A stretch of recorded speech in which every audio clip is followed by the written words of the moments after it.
guys know it is Drunken Chat, son. All right, welcome to It's Drunken Chat, son. I am your host, Chilton's Greens and Cornbread, with our other main homeboy, Big Remo. But look who's there, hiding in the back, getting ready to blow your fucking minds. It's motherfucking Mel V. What's going on, baby? Yo, man, it's good to be back. It's good to be back home, man. It's good to be back home. I'm surprised you came on, man. I know you've been doing a lot of walking, man, this week. Real. I didn't. I cannot drink the way I used to, bro. It's over. It is over. I believe I am still hungover. I cannot do it, man. I cannot do it, man. But man. Yo, I want to. Go ahead, man. No, I'm saying thank you to you. You know what I mean? So I got a lot of shit, yo. Yeah, a lot of shit. Yeah, I'm just glad and happy that you were able to be there, represent, in Drunken Chat and Comic Crusader, man. Definitely thank you for that, man. Because shout out to Al Mega. So you finally met Al Mega. Yes, cool dude. That's nice, man. Freaking Al Mega's passion is on another level. Yo. That's a very passionate dude. Very, very passionate about something. Man, cool brother, real cool brother. We definitely be linking up doing some shit too. So. Yeah, man, it's been a dream of mine to get you and Al on the same podcast, man. Because man, the energy that both of you guys would bring would be absolutely fucking outstanding. Yeah, it was crazy because I was at Will Call to get the badge, and they were like, "Oh, it was under Al's name," and I text you, and I thought you had texted him because as soon as I sent the text, he calls me. He's like, "Man, I was like, yeah." He's like, "It's Al." I was like, "Good, Lucas hit you?" He's like, "No, I didn't speak to Lucas." I was like, "Yo, that's crazy." It was synergy shit. Able to get the badge. I lost my badge. They gave me some. That night was crazy. I lost my badge and my good do rag. And if anybody knows who got waves, you lose a good do rag. That was worth more than the badge, bro. Might as well go the fuck back home. To find a do rag with the right length of the string. So you got to be sitting there tying like a fucking shoelace. It's just not good. It's not good. Yeah, man. It's got to have the right tightness. You know what I'm saying? The right tightness, so you get that stupid ass line right here. Shit was crazy. It's like losing your good bottle of sheen oil, man. There you go. I told everybody to come out, man. Come on. It was 2 a.m. I can't stay on that long. I got back to bed, but I'm here. Let's do something. Let's talk about NYCC, man. Yo, Moon Man from Kid Cudi. That's gonna be some shit. He got his own comic book coming out. Yeah, I saw him standing up there, and I was like, "What in the fuck is going on?" So who is it by? Is it which distillery? It's by I want to say Massive. I think it's Massive. Okay, Massive. I think it's Massive. Yo, that thing right now. Massive is definitely trying to separate from Whatnot. Like Whatnot, they had first of all, Whatnot didn't even have a booth there, but Massive had their own. You didn't see the Whatnot brand on none of their stuff. It's just in the back. That basically, when's the FOC for Basic Instinct? Because that's some fire fucking covers, bro. It's soon. It's not this week. It's not this month, but it's soon. But yeah, that's definitely freaking to keep an eye on. But so that's Psycho though. That Psycho business card you got. American Psycho. You called it. You called it, man. Because how much I didn't hear what the price went for on CBSI, but I saw some going for $40, man. I've been selling shit all day for 1 to 10. I've been selling all day for 1 to 10. From 1 to 10. I just gave one away. You know I got to give one away on Drunken Chat. You know I got to do that. Look, but this is the one. This is the 1 in 100. This is a medal. Yeah, that's a medal. That was from NYCC. That's from NYCC. And if you ever see the movie, they was like, how the letters come up off the card. If you feel the shit, this shit is dope. So this for PC right here. This for PC right here. Yo, the whole vibe for me, for NYC's, the whole vibe shit was just off for me. Like I wasn't hyped like I'm normally in. You know what I'm saying? Yeah. I wasn't too hyped and shit, man. But I left each day. I left before 1 o'clock. Yeah, that's been for some of these other all the other Comic Cons that I've been to so far this year and last year. It's just been something that's been off. Something's been off. I don't know. Yeah, it's the same. I don't know whether it's just the same groups haven't been there or the same interests hasn't been there. It's just something's off, man. Just like yeah, I don't know. I don't know what it is, man. I do notice that I've noticed that the different groups have been there. So, for instance, like the cosplayers, there's a lot less superhero cosplayers there have been before. I've seen more Star Trek, Doctor Who coming up. Um, uh, that was freaking crazy. I was looking at like a few live streams from YouTube, like just kind of like in the background while I'm working, and it seemed like there wasn't a lot of people there. Like it was not. It was crowded. No, what I'm saying as far as like the fanfare used to spill into the streets, you know, it was like a big spectacle. Like, you know what I mean? Like it seemed a lot more navigatable. You know what I mean? Like yes, that is fair to say. That is fair to say. I'll tell you one thing though, Lucas, and Lucas have nailed it on the head because the time I started going to NYCC like maybe 7 years ago, anime was maybe like a couple of booths in the front. That was it. That shit didn't fucking spread like all the way to the middle, bro. Some of that, the lines for the Dragon Ball Z shit, bro. That's where it's going. That's exactly where that shit. That's where that shit going, bro. It's definitely where that shit going. Because it's definitely a lot more accessible, right, man? Freaking, I don't have to find the special little comic book store to freaking get it. You can go to like any Borders and Books a Million, and you can freaking find it. There's a lot more pirate freaking websites where I can read it and freaking watch all that freaking stuff. Disney Plus knows what's up because they're putting manga stuff out there. Netflix is putting all that stuff on there. It's just a different world, man. Freaking even the dating scene is all about freaking manga and anime, man. But like that generation for the Dragon Ball Z, like they're young enough to have bread. Mm-hmm. You know what I'm saying? Like they're not old enough to be in debt. But they got, like they're the ones that they got bread. Like, you know what I mean? Like I literally, like I work with like that generation and they got bread. You know what I'm saying? Like at an early age, like they're able to, it's almost disposable income. We was talking about that. Like when we came up, it was He-Man and with the Power Rangers shit. Like was a gap. Yeah. The Power Rangers dudes, they get older, and now it's the kids coming up. I mean, Dragon Ball Z has always been there. But it's what it is for them is like they can get older and it followed them and it was still popular. Yep. You know what I mean? So they're the adults now and they still have something in common with their little cousin because they still fuck with it. You know what I'm saying? Like we don't have we can't look back and be like, oh yeah, share G.I. Joe with our younger homies or people at work because they're like, G.I. Joe, I never watched that shit. What the fuck is that? You know what I mean? But if you would be like, oh, I watch Dragon Ball Z or Naruto or whatever, they're gonna be, oh yeah, I fuck with that shit. Mm-hmm. And I'm talking about these are adults. You know what I'm saying? Like so it's like, and they're in the workforce. You know what I'm saying? And they got good jobs. They're college graduates. You know what I'm saying? They got bread. Yeah. So if they see something like that they like, they're gonna always. So here's something that's gonna be interesting to watch coming up because right now, the writers have gone back to work, but the actors have not. So I guarantee you, like Netflix, Disney, and all these other shows, they've already started to lean on and leverage manga and anime. Yeah. Well, once the actors and everybody goes back to work, because I know for a fact a lot of people are like, oh, let me go ahead and check out this manga and anime because some of that's the only new stuff that has been coming out. And once they experience that, are they going to come back to all this other shit? If they are, it's going to have to be some brand new shit. It's not going to be able to be some old Miss Marvel stuff. Nope. Because the news reports are already saying that people are seeing it and they don't give a fuck about that shit right now. Yeah. If you transition to manga, you don't go back. Yeah. So there's my my sub podcaster for the anime alphabet, Aaron Yee. What's going on, man? Hey, how's it going? I'm going for you look like you smoked a long bowl, man. The bottom of the bowl, goddammit. I actually didn't yet, so I might take a break at some point in time during the show to meditate.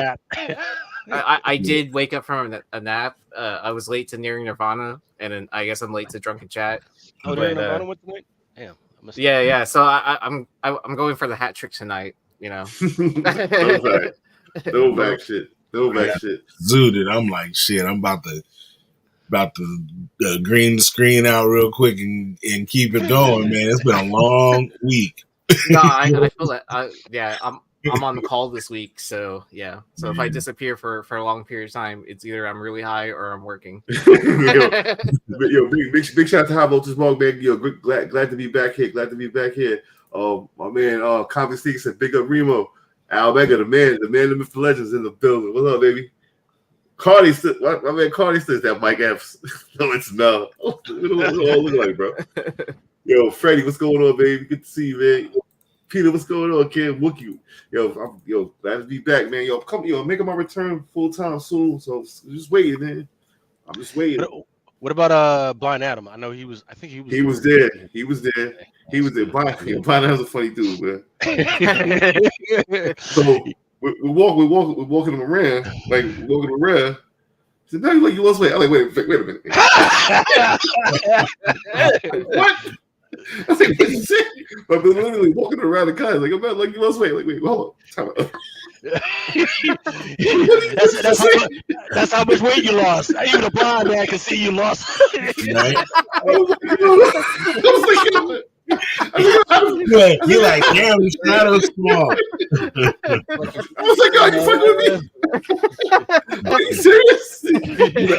He's like, "No." He's like, when I shook your hand, I can feel your hand is small. All right. You changed yourself right there. I was like, he's engulfing Mel's hand now. It's like, I was like, yo, you changed yourself right there because I'm about to fucking say, dude. Like, well, man, big shout to Blind Adam. Big shout to Khalid. I don't know how to take that. You said I got baby hand.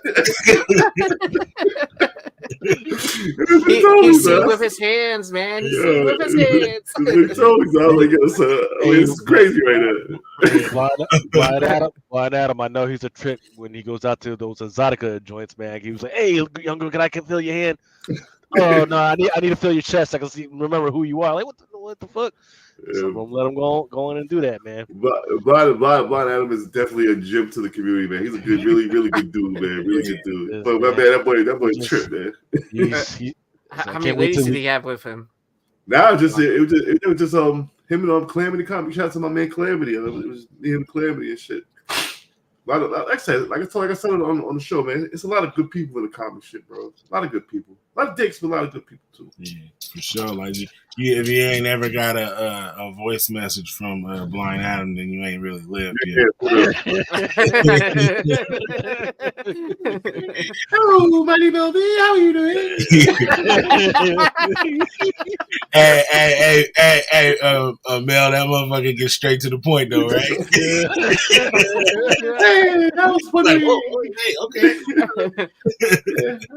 I like how he loads questions, right? Like he'll ask me like five different things, and then you're like, I don't know how to answer that, but like I'll keep on answering anyways. Sorry. Like, hold on, man. Hey, I'll be like, I'm gonna just call you. Thank you for being my friend. Golden Girls. I'll be out on my balcony at work talking, and I'll come back crying and shit. Just talk to the best dude in the world, man. This motherfucker's so good, man. What the fuck? I love that dude. Adam, Adam's a good dude, man. Adam's a good dude, man. Adam's a real good dude. He gets to interview like some of the best in the industry too. Yo, I was like, how the fuck you get Kevin Eastman? He said, "Oh, just ask him to come on." That's what he's doing. He be having all kinds of people, man. Yeah, it's crazy. I got to be on his 69th episode. That was a lot of fun. See, which host did he have on that one? Because he had two webcam girls on that show. He said he had the manager, and I forgot what was her name. Autumn. Yeah, and then there was this other girl that I hadn't seen before on the show. Was it the little black girl? No. Okay, that's some other chick. Yeah, he said He's had two. He's had two Miss Americas and a Playboy bunny on that motherfucker, man. What? Yeah, dude, he had Lisa Ann on his show one time. Yeah, he had this other broad the other night. I was like, he need to get Destiny FOMO on the show. I definitely tune in for that. Yeah, I was like, okay. Thing is, that should be on. I think it's on like Wednesdays, man. I'm like, he was late. Yeah, it was early in the week. I was like, damn, it's too early in the week for this shit. Hey, it's called Hump Day for a reason, right? Yeah, it was like a Tuesday afternoon. I'm like, oh my God. Yeah, like 9 o'clock at night. I'm trying to fucking get my kids' homework together and shit. Yeah, this is broad daylight in California. Let's still beaming. I'm gonna turn the TV off. Hey, hold up, man. I gotta turn the shades down. I don't want the Like, neighbors. whoa, yeah. Go upstairs and do your homework. Lucas, I like that hat. Daddy, what the hell is Project Pegasus? Oh, wait. You talking about My Little Pony? I ain't talking about no My Little Pony. Get your ass out of here. I'm still hydrating from Wednesday, bro. Still recovering. Oh yeah, because you don't drink as much now, huh? I don't drink at all. No, you don't drink at all. So until and then, Wednesday. and then everyone in town was like, it's like kind of like I'm going trying to get throttle, you a drink. right? Bro, it was oh god, bro. Oh wait. Was it as good of a visit like when Leg was in town, where he had to carry you to a cab? Nah, because when Leg, that was last year. That's when our stomach was like this big. You know what I'm saying? It got a little bit bigger. Like I had more tolerance, but both was bad, bro. Both was bad. But I got home. I walked on my own accord. But yeah, because I definitely saw all the group text messages you sent, and everyone was like, "Dang, Mel was drunk." Yeah, I was letting him have it. I was letting him have it. That's how I felt. I wanted to get shit off my chest. I don't remember what I said, but whatever. And another thing, motherfuckers. Let me tell you something. Sidetrack. Back to comics right quick. Distillery? Yeah. Distillery got some shit. They do. Distillery got some shit. So, what was it? Some book with an S, Somana or some shit? Somna, yeah. That art is crazy. That shit by Tula Lotte. Yeah. Yo, old girl decided, fuck all that other shit. She's going off on that one. Yeah. So, can someone explain what that distillery stuff is to me? Like, because I think my comic shop still has like some of the first issues that were published, and I noticed that there are different covers. Is it all the same book on the inside, and it's just different cover artists? Yes, I think the first book, Distillery #1. Yes. Okay. So the first book wasn't like it's like a preview book, right? Right. So it's got all the characters that they plan to put out for the next year or so. They're all in that one book in one way or another. Okay. There's a 1/100. There's a 1/75, which looks really good. They even came out with just a little toy. I don't know if this will show up because it's all red, but there's a little toy that's like a 1/100. No, excuse me, it's 1/200.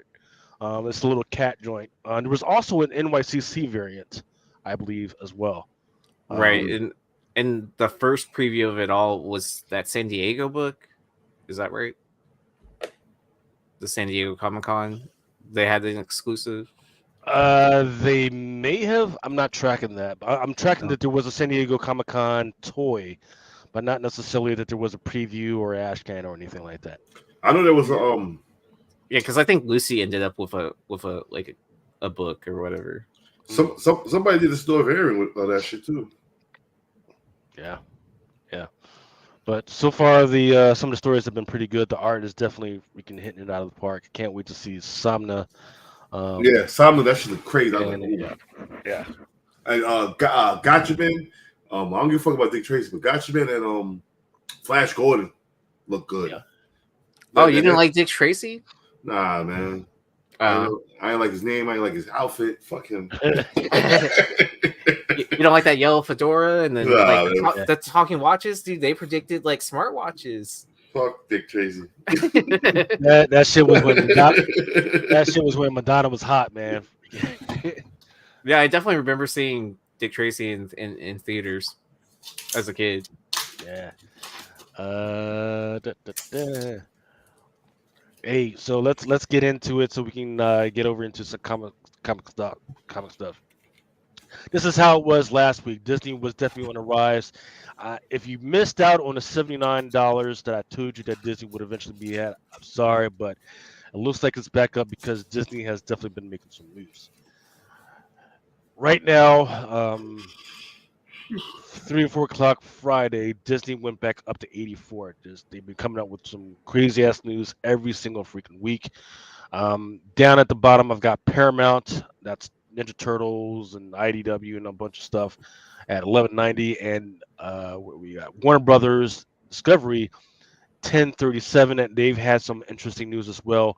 Apparently, they may be trying to sell to somebody else. Who? No, Warner Brothers, which is crazy because they just bought it. Yeah, it's crazy, right? Because they just bought it. You just had James Gunn freaking put in as the DCEU or whatever they're going to freaking call it lead, and they're deciding that they're going to freaking sell it already. But they sell to Disney. They sell to Disney. It's game over. I don't know if anybody will let them do that because that would be a monopoly. Well, collect go, motherfucker. collect 200, motherfucker. But the craziest news that came out this week is that TikTok and Disney have begun a partnership, which means that you're going to see, if you have TikTok, you're going to see a lot more Disney commercials and freaking promotions and everything, which is crazy at this time because Congress for like the last 2 years have been trying to ban freaking TikTok. They banned it off of definitely a lot of government devices. They said, hey, take it off of your shit. And they've tried to make TikTok sell to an American company. But Disney, in its infinite wisdom, and this is why Bob Iger and the rest of those chairmen should probably be sued, they decided, oh, yeah, we're going to go ahead and partnership with Disney. The interesting thing is, this is the news that came out right after I talked last week about the fact that Disney had an intrusion hack via its Disney Plus freaking site and Hulu site. I reported that last week. They said they were down so bad that the guys that they fired who were from China who worked on it, they had to hire those guys back so they could actually fix it. And they're just there, even though Congress says, hey, fire those guys because they've been leaking a whole bunch of private data of American citizens. So they fired 30,000 of them, and then they hired a whole bunch of them back to fucking fix the shit. You said 30,000? They fired 30,000 people in Beijing that used to work for Disney and Hulu and ESPN. Yeah, and then they hired a whole bunch back. This is amongst the fact that Disney is going to raise its prices. Okay, they might make a little bit more revenue, or they might drive some customers away. And then they're also reported last week, I think it was $60 million is what they were going to do to build new places and parks and everything. Well, it looks like some of that money is actually going to go to expansion in Japan and China right now. So I don't know. Wow, really? What the fuck they're thinking. It sounds like they're trying to recoup some bread real quick. Yeah. But they're doing a whole bunch of stuff that Congress doesn't freaking want them to do, and they shouldn't be doing until they untie themselves from this whole Chinese hacking thing. They need to freaking stop. Maybe that's why they got to do it, because that's part of the somebody put their foot on their neck. Yeah, you're gonna take all your shit. Right. But I don't want to get political, but I do find it interesting that a lot of this news is coming out right after we just lost we had lost the Speaker of the House, who was one of those individuals that was on one of those committees. And now we do have a new one, but a lot of this crazy stuff was happening in that little time span. So, in the meantime, also, Disney CEO is reportedly being urged and thinking about buying Electronic Arts. So think about all the stuff that Electronic Arts owns. They own like a lot of sports games and freaking live action games and all this other stuff. So they used to have back in the day their own little division of games, but now they're going to buy. And I think that might be an okay idea for them to buy Electronic Arts, but I don't really know if they should take on that debt right now. Is it because they already own like or EA already has the rights to do Star Wars games? Yeah, it makes sense. Not only that, Madden has the exclusive license to the NFL, and NFL is Disney owns that ABC and Monday Night Football, ESPN. Yep. So like, it makes sense. ESPN. Yeah, it makes sense. And then FIFA, I mean, that's always a big game. Like FIFA, not only within the US but the world, right? Yeah. They need to come out with an NBA Live. They don't have a basketball game. There's only one basketball game out right now. 2K. The only one that I care about is NBA Jam. That's my shit. NBA Jam, word. Who made that? That was Midway. Midway, man. I don't know what the fuck Midway is right now. Yeah. Midway is right down the street. Bring back some more NBA Jam, some double dribble, some fucking Bo Jackson football. That's all I got time. They could do Deion Sanders football now because his son is like playing football, and then Deion coach in Colorado. They're playing Stanford right now. Or they just finished watching. What score? It's over. Yeah, it was 7-0 when I turned it, and Colorado was winning. What? Yeah. Okay. But I don't know what the final score. I jumped on here and shit. Yeah. Whatever they do, I don't care what they do unless they freaking untie all this bullshit. Because it used to be when you wanted to play a fucking game or play a football game, you would fucking turn the shit on and then we just play the fucking football game. But I'll be listening to y'all talking about freaking playing games. Y'all be stressing out like, man, I gotta go to practice and then I gotta freaking get my motherfucking set and all that. And then I gotta get the franchise and I gotta do the draft, the practice. I'm like, what the fuck? I just want to play football. Yo, 2K, they make you go to the gym. I don't go to the gym in real life. I this shit. Stanford won 46-43. Oh, come on, Colorado, man. Damn. So one field goal. Only American football game they should do is Blood Bowl. That was a good game. Mm-hmm. Yeah. Okay, like I said before, the writers' freaking strike ended, but the actor strike still hasn't ended. But this was at the behest of the companies. The companies in the studio just said, you know what, fuck it, because the actors, they wanted 57 cents to the dollar for all the money that they made on streaming, and said nope, because that's too much. They were like, oh, it's only like 50 million. It's like, nope, it's probably like more like 800 million, and no, fuck all that. So once again, power goes to those who have the most leverage and have somewhere else to freaking go. I don't like the fact that these American unions are acting like they can't just go to another fucking country and get that shit set. Like, I'm not gonna fucking sit around and fucking watch it. Bruh, let me tell you, I was just in a meeting. This man, if you can see how much money a company can save by outsourcing, just sending your manufacturing to another country, literally just across the border for us, we just send everything to Mexicali. Yeah, and we save so much money.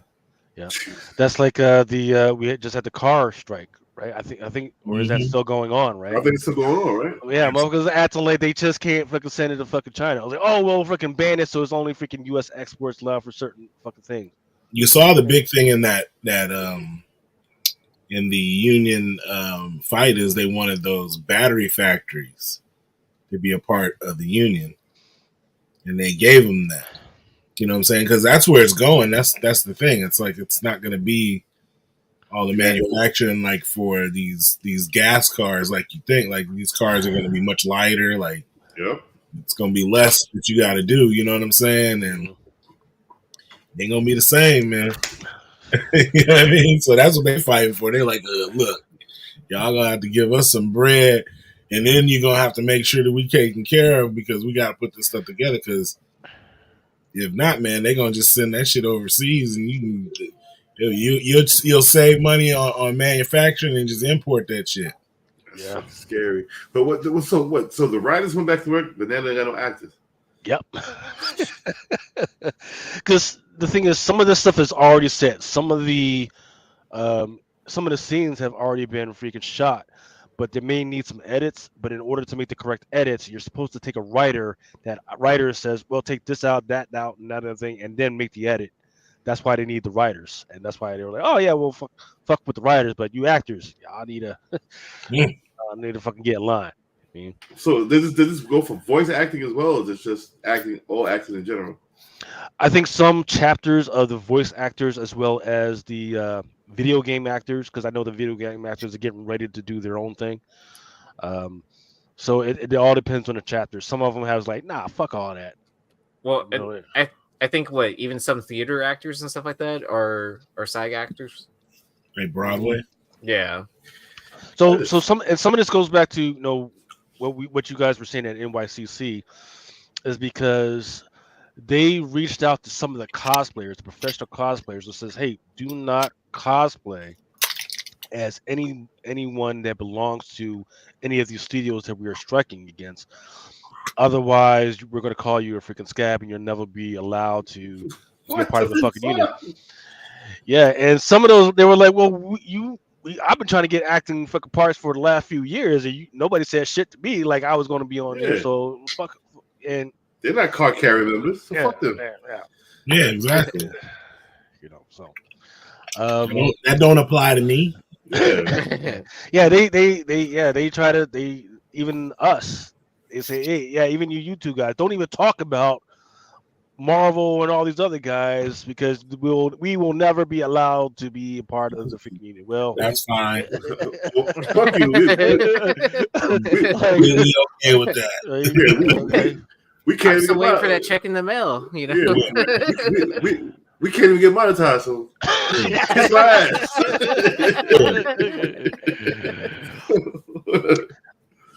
Fantastic Four is not arriving until 2025, but the director, his name is Matt.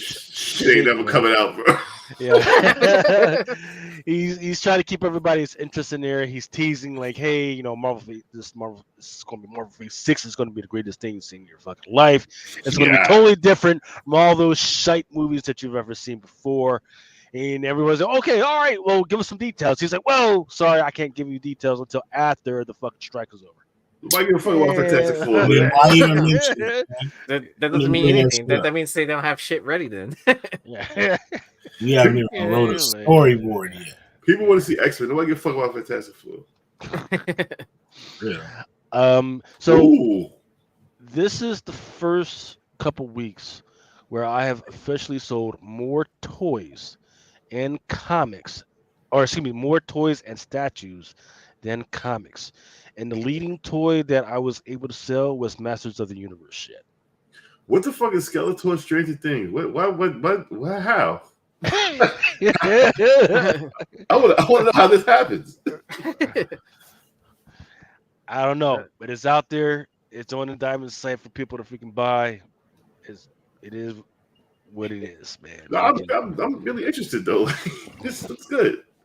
Well, it's that we got to crossover Stranger Things with everything because, like, isn't there a crossover with TMNT and Stranger Things? Oh, I was tripping off what you were saying. I was like, wait, was a toy on the movie? I'm trying to think. I didn't see that down there. Okay, yeah, that doesn't make sense. Yeah, like how did the Demogorgon would be dope, but that's not. Is that a part of the Masters of the Universe world? Yeah. Like, is that what we're talking about here? It is now. First of all, I want that Man at Arms though. This is classic shit. First of all, I always wonder when the fuck motherfuckers find time to go to the gym because these motherfuckers is jacked. Did we go to the gym too? Like you got other shit to do. They didn't skip leg day in 2K, so yeah, right? Exactly. That's a huge. Now, when I would get that Trap Jaw, that Man at Arms, yeah. He-Man, Skeletor, Beastman. I get all these shit. What's that Necroconda? Is that some new shit? Yeah, some new shit. I don't know none of the motherfuckers. Lord Grass. I don't know what the fuck that is. Terror. I think I remember Terror.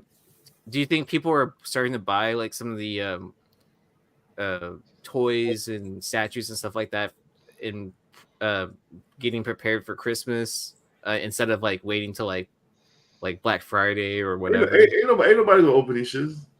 I mean, if I'm not mistaken, like the poses that they're doing, I don't even think we could have did with the old ones, right? No. Nope. Not the arms like this. It's just it was just up and down. Yeah. So that's already a win right there. Yeah, it wasn't no shit like this. Yeah, they didn't swivel. Nothing was swiveling on it. That's why I used to hate these things. I used to take the arms off. If you lose the arms, you had to replace the arms with like a Beast Man arm. Yeah, them apart. Yeah. Lottie Records has a question for me regarding shit. I'm moonshined up, so I can't remember the exact name of the. So Vampirilla is owned by the IP is owned by a company that's out there, and that IP is supposed to be helping them pay for the stuff that they're going to do for it, as far as like movies and TV series and everything. And what they had an offering that was out there regarding stock. So got to remember, when it comes to stock market stuff, there's A, B, and C offerings. Your A offerings are your major freaking holders. Your B offerings is everybody in the middle, and the C's. And the C offerings, that's usually the guys that are like, you buy it from the actual like stock market via E-Trade or Merrill Lynch or whatever. The offering that Net Capital had, that was an A offering. So what that means is, as it grows up, most of number one, you get more seats when it comes to voting for dividends or anything. And if there's anything that goes wrong, right, like say they freaking decide to freaking go through bankruptcy, you always get paid your money first before anybody gets fucking anything. So that is the advantage of being in it and buying it directly from that. Problem is right now is that with all this stuff happening, with writer strikes, actor strikes, a lot less money for capital for all this entertainment stuff, it's a lot harder for me to see where they're going with that. But we'll see after all this other stuff kind of stabilizes and calms down. Late Night's asking you a question. Yeah, I was just typing to him. Yeah, we never gonna be monetized. Bro. This has been a fucking 4-year battle to get monetized. Yeah, 2 years ago, a year and a half ago. I just said, "Fuck it, bro." Like, oh wow. Yeah. Thundercats. They are getting a new comic book series, but from Warner Brothers, right? What? Now, as much as Marvel and freaking Disney are close to my heart, I've noticed that Warner Brothers, they tend to take their characters and more quickly put stuff to HBO Max and just do something with it. So this is the first time I'm hearing of any connections between Warner Brothers and Thundercats, but it's not just Thundercats, mind you. It's Flintstones, Powerpuff Girls, which was, remember, they already shot that shit. That shit was fucking terrible. Right? Space Ghost, Johnny Quest, Wizard of Oz, and the Wee Bears, which I have never heard before, and there's supposed to be more stuff that's out there. Please do some Johnny Quest, man. Please. That Thundercats cover is dope. It is. Yeah, but it's Dynamite, man. Like Dynamite. How many covers? There's gonna be like what, double the alphabet? 1,000 covers with foils and shit. Yeah. Double the alphabet, right? A 1 in 1,000 that like red and yellow fucking just buy it and return it, and then that's not even mentioning the store variants that come out after. You know what they should do? They should just remember how DC has that joint with Godzilla. When you open it makes that sound. They need to have a Thundercats Dynamite joint. When it freaking opens up, it makes that Thundercat roar. Yeah. Yep. Thundercats. Roar. You know what used to piss me off about Thundercats was, remember how much they played up that claw? Like, he only used that motherfucker a few times. All that shit was shoot out little strings and help people. He let help lift people off cliffs and shit. That was the only thing that claw was good for. That was it. I used to get so pissed off because I was like, man, I'm waiting for this motherfucker to use this shit. You know, as a kid, you're always a Wolverine fan. You want, I got like a claw or a glove. You like, oh, it's going down. Wolverine shit. And this motherfucker didn't even use that shit. She just stayed on his hip. All right. But I was saying, you're already a cat. How come you don't have a hand? Like, whose hand is this? like Chitara was like, she was a cheetah. Like, she had claws. Like, they're like this motherfucker real little kids. They had their fingers were like. Yeah, man. Don't get me. It's because they're half thunder, half cat. They're not full cat. They cut somebody's arm off. He's wearing some other dude's arm, first of all. Right?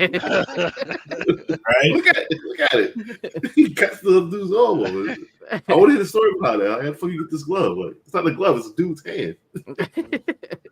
Yeah, it's a hand transplant. They made the glove like all part or whatever, like part of them, but that wasn't how it was. Yo, Raspo's right. Word. There was a scene where she was nude. Yeah, I remember that. Yeah.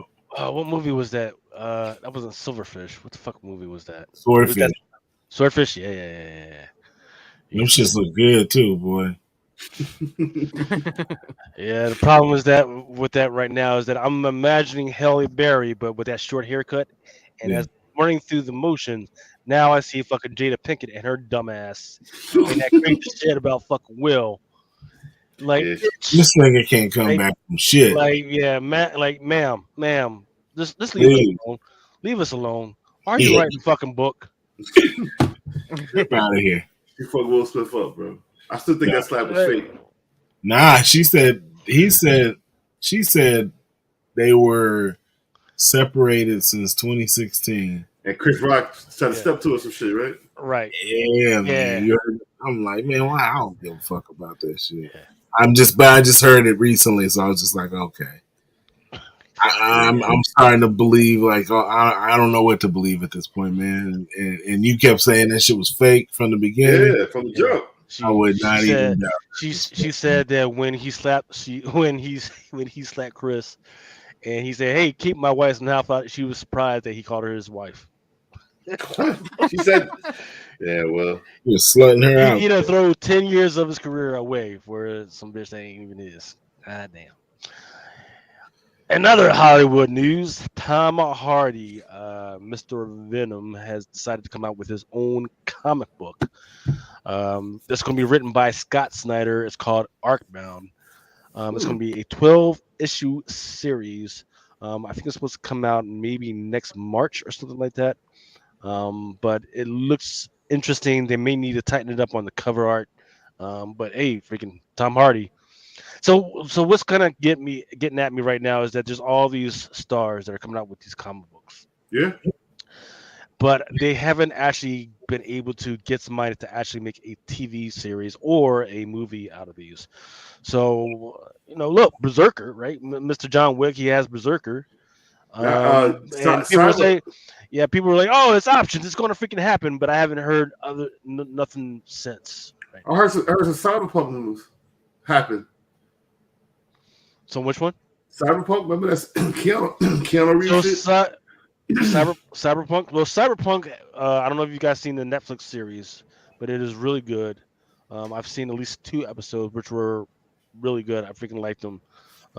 So where it goes from there is whatever. I mean, that was one of the first books I bought from the pull box. I bought like 40 of them shits. I don't know what.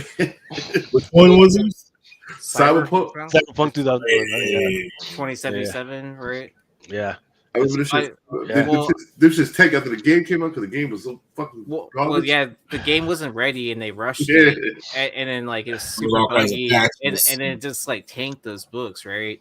Yeah. But then I guess like there's a Netflix series out. I didn't know that. It's good. Okay, so that I guess that kind of explains why those books are going for like $20 now. Get out of here, for real. Yeah, so go find them. Yeah, it was on the auction earlier. Yeah. I'm undercutting the whole fucking market. If you can find them, bitches, because you're like $10 a piece. if I go find, I don't know where the joints is at. I know how to stack them shits. Ghost Machine. Once again, there's been a lot of announcements of new companies at freaking NYCC. What the fuck is calling me? Shout out to Brett Hess. He did this dope ass Leatherface for me. I gotta pick it up. I'm gonna have some money after I study Cyberpunk. I got you, Brett. I got you. Cause he's like, I can pay you in Cyberpunk books. Give my man Brett has a file. He has some dope, really dope art. Really good guy. Wait, was he the one that did that? That Leatherface joint. the Battle Beast like kills the. Nah, that was my man Nelson X. The Battle Beast is crazy. Matter of fact, nobody commented on it. I be hating on my shit. No one commented on that. No, they did. Okay, I just woke up. Yeah. Okay, that makes sense because I woke up earlier too. Marvel and DC dominate the comic book market, but I think the most interesting, and this is reporting coming from statistics, but the most interesting thing for me is, and Aaron will know, that little market share of Viz Media. It's growing. That's growing. That is taking, and this is just from comic book retailers reporting this. They're reporting that there's at least a 2.63 point freaking share that's growing inside that freaking store. So keep an eye on that stuff, right? But that's interesting because they didn't have like physical media. Well, right? So remember from Baltimore Comic Con, they reported that they were trying to put more stuff out there. They do have books that are out there. They have books. They have freaking statues and toys and all that stuff. Oh, okay. I guess so that's probably where. Yeah, that's probably where that stuff comes into. And also, they were heavy with the Dragon Ball. See, they booth was sick. The Viz Media booth was sick. Mad Dragon Ball shit over there. One punch. Yeah. But some news to keep an eye out on is the fact that and there's a lot of anime people that have been pissed when they hear it, is the fact that Crunchyroll has apparently been selling their data like it's fucking crazy, right? So if you have a login and everything, it used to be like, oh, I'm just going to freaking go in and watch my anime. No, it's not that. They not only have they been charging you and upping their prices, but they're still also selling your data to like whoever. So it's fucking crazy out there. So be careful of these logins that you got. Netflix is planning on opening an entertainment-focused store where they'll sell stuff and coffee and all this other shit. So apparently they already got some that's out there. If these motherfuckers don't sell condoms, they're missing the boat. Netflix and chill.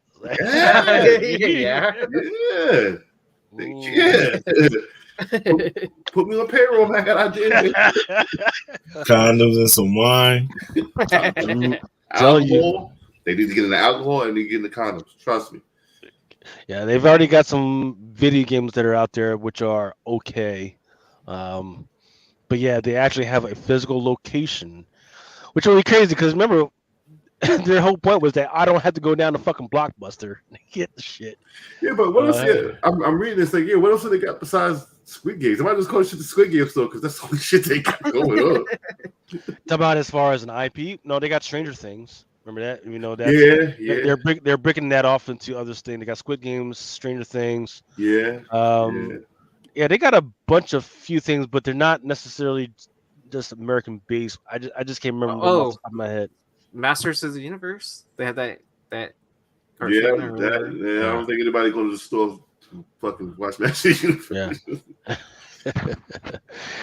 And last news I'm going to talk about is UTA, which is, I forget what they're like, United something, whatever. It's a big freaking talent agency. They have signed up with okay, that's my Jesus. We get the band back together. What's up, guys? Holy crap! What's going on, man? Chilling. Gonna come hang out for a little bit, smoke a joint with you guys. Nice. What are you at? Saw 3?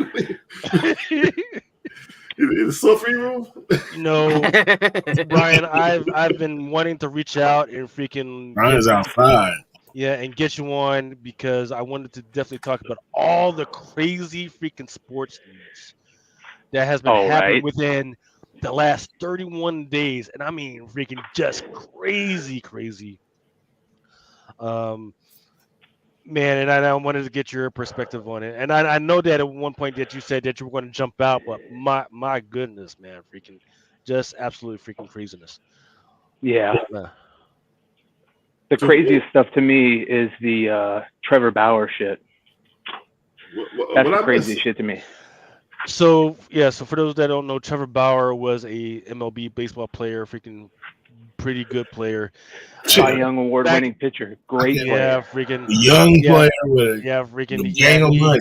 Was it like almost a year ago or a year and a half ago? He was a young lady freaking accused him fleeced him of big time. Yeah, of beating her and freaking biting her and freaking just freaking go. So but even though even though you read through the text messages and stuff like that, like she consented to that kind of stuff. Right. I mean, they but the thing is, even before there wasn't even an investigation, they freaking like kicked his ass to the fucking curb, man. Yep. Before they even gave him like a real good freaking chance of freaking. So when they did the inquiry, as part of the legal process, they pulled her stuff, and there was another ex MLB player that was in on it. There was a whole conspiracy to fleece him out of freaking money and out of his fucking career. Even there was like a conspiracy between her and her freaking girlfriend that says, hey, she was there. She knew what she was going to do. It wasn't like, oh, the thing happened and then she conspired. No, she had planned to do some crazy shit before she even freaking got there. So, man, that shit. They have wow. They have text messages between her and the other baseball player before she even went to meet Trevor Bauer, and she's like, I'm gonna go get that bag. And the other baseball player's like, well, he just signed a huge contract, so. And then she says, how, like the other baseball players, like, how are you going to do it? And she's like, well, what if I say I'm into being choked and I get him to choke me during sex? Like, they planned it all. Oh, yeah. And the MLB fucked him, bro. He signed like a $120 million contract right before it came out. Like, he had to go. He's playing baseball in Japan right now, and he's one of the best pitchers in the league. Like, he won the Cy Young. Right? Yeah, Dodger. He won the Cy Young with, I think, the Reds, and then he signed that huge contract with the Dodgers. That's crazy. So he was like he would have been like the $500 million right now. Yeah. He was the shit. Can he still pitch? Is he still good? Oh, yeah, he's still wasn't. Or he was coming back off the injury, right? He should be, but gotta remember the MLB, they freaking made their freaking thing like, hey, you can't freaking play right now, but they haven't turned it back on to say, yeah, you're good, fucking good now. No, they did, okay. But no team will sign him. He's playing in Japan right now. Yankees better swallow that pride. Well, not only that, like, this guy is the guy that basically is the reason we found out about the Houston Astros cheating scandal.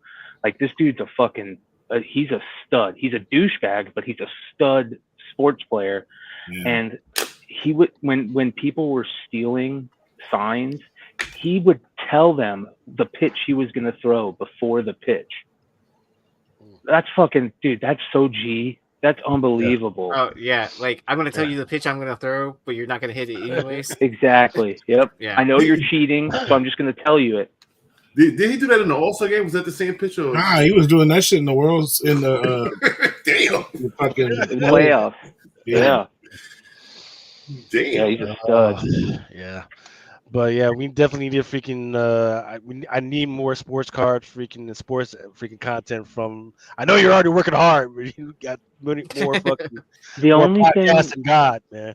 The only thing that I'm buying right now is I like two products. I like the Bowman Chrome jumbo or Bowman Chrome hobby boxes for $300, and then I like the Topps Chrome Fanatics monster boxes for $59.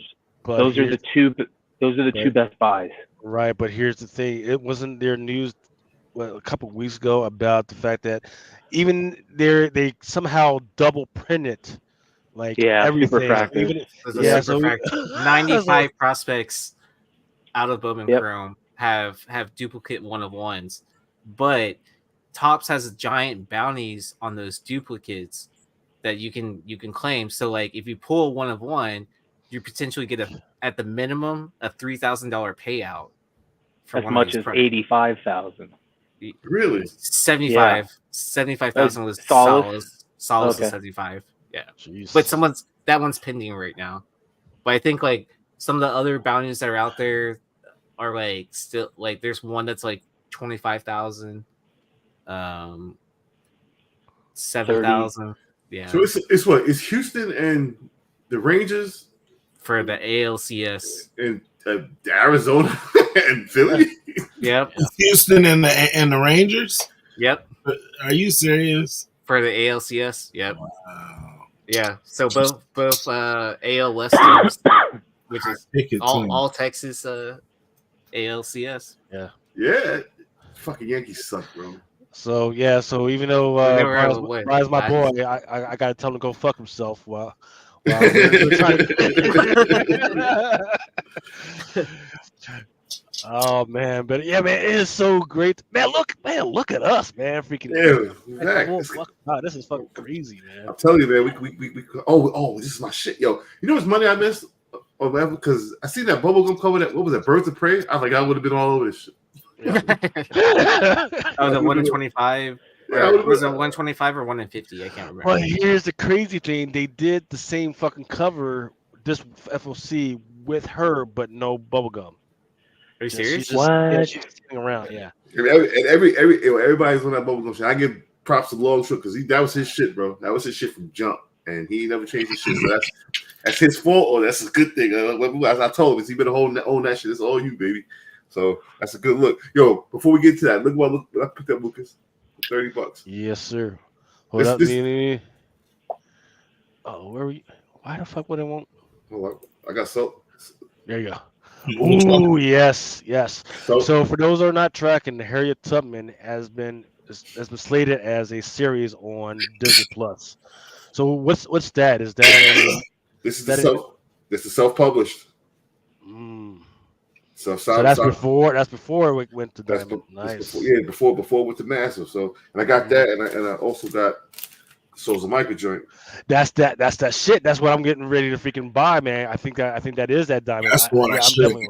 Yeah, dude, the Flops comic is the one to buy. What's the Flops comic? Look it up. Flops comics, Harriet Tubman, Demon Slayer, or whatever. Shit. Which one is this one? It's like the 1 in 10. Oh, sick, dude. And, Flops Comics is the new artist, dude. This one like the 1 in 10. That's official too. Oh, yeah. It's for issue 2, right? The Flops. Nah, this is the first one. No, I'm talking about the Flops comic. This one, the one that Brian's talking about, the Flops comic. Yeah. That's for issue 2, right? I think this is like B or C cover. No, that's issue 1. That other one.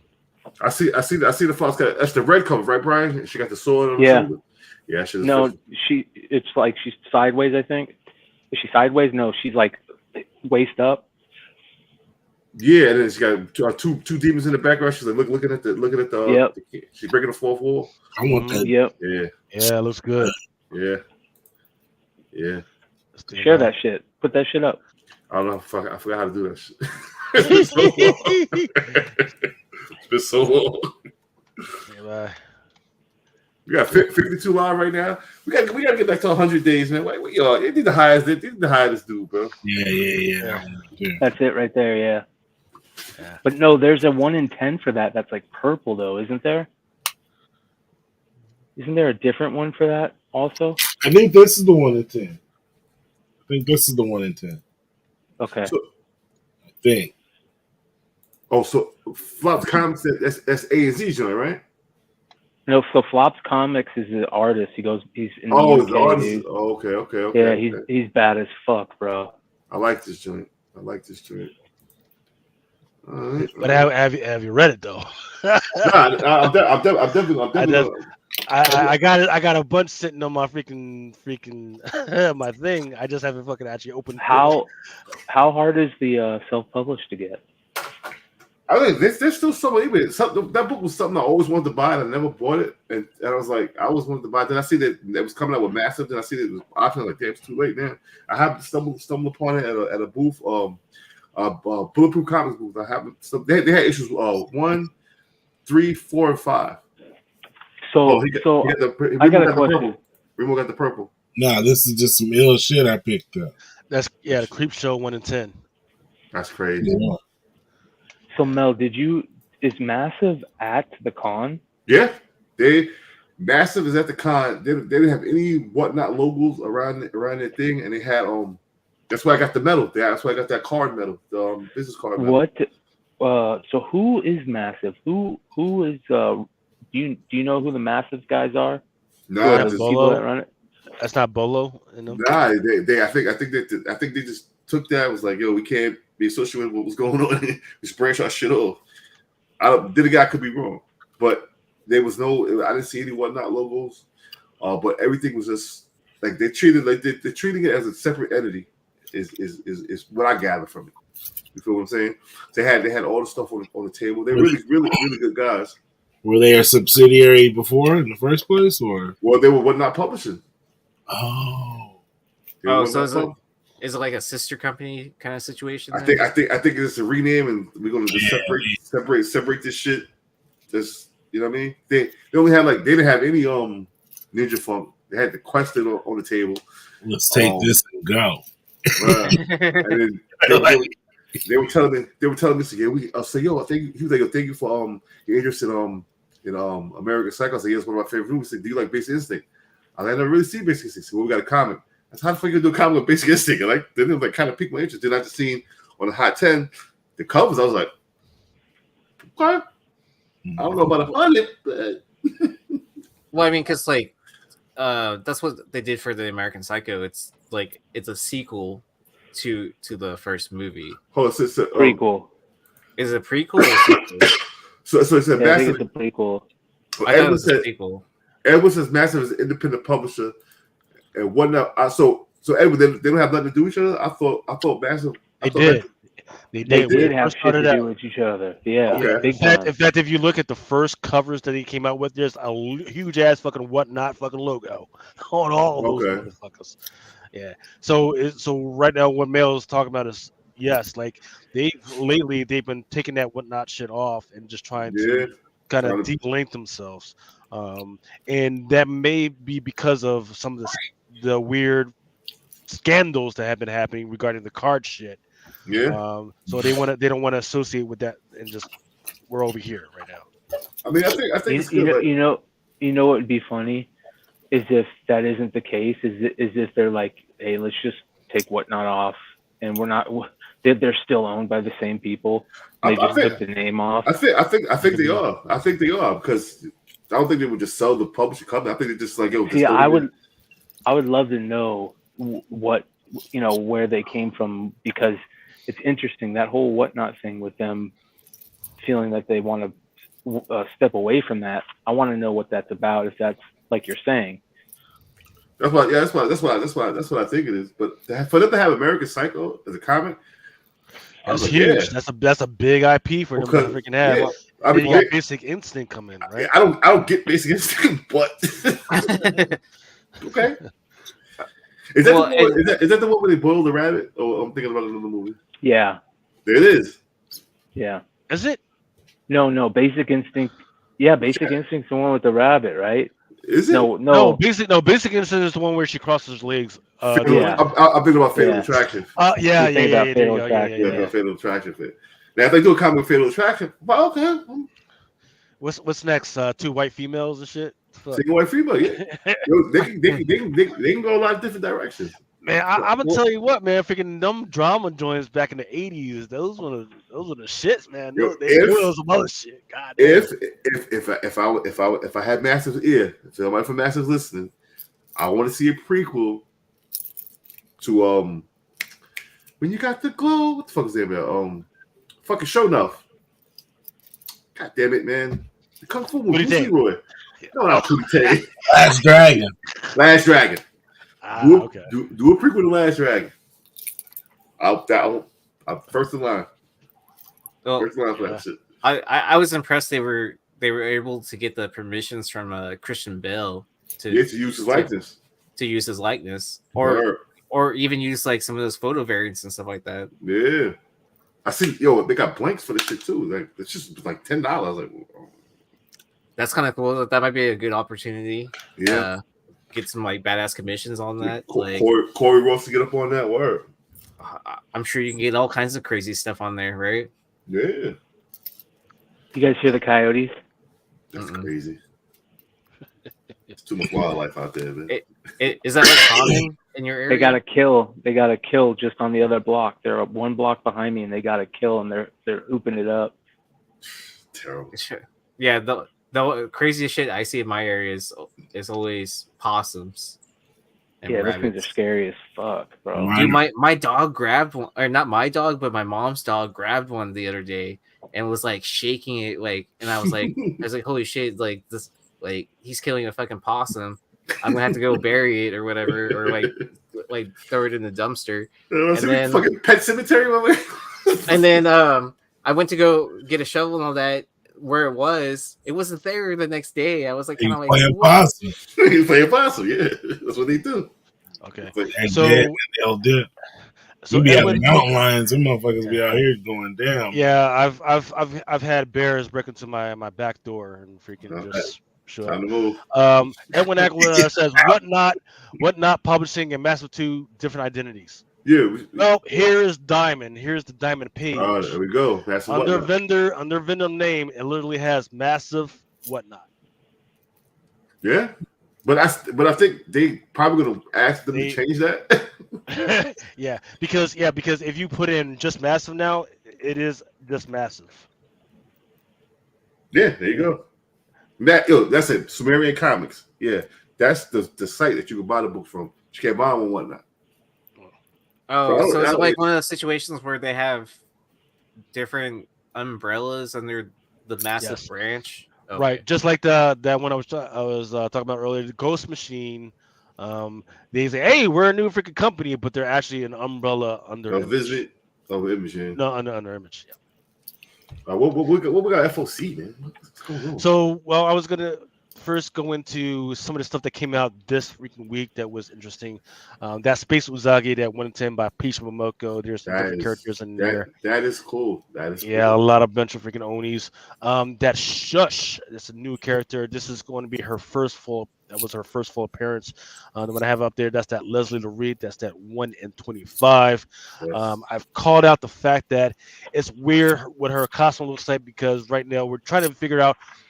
In the Wonder Woman comics, there's these weird, freaking crazy ass Amazons running around just wrecking shit. She's wearing some of the costumes or the uniform that those girls were freaking wearing, so that's kind of weird right now.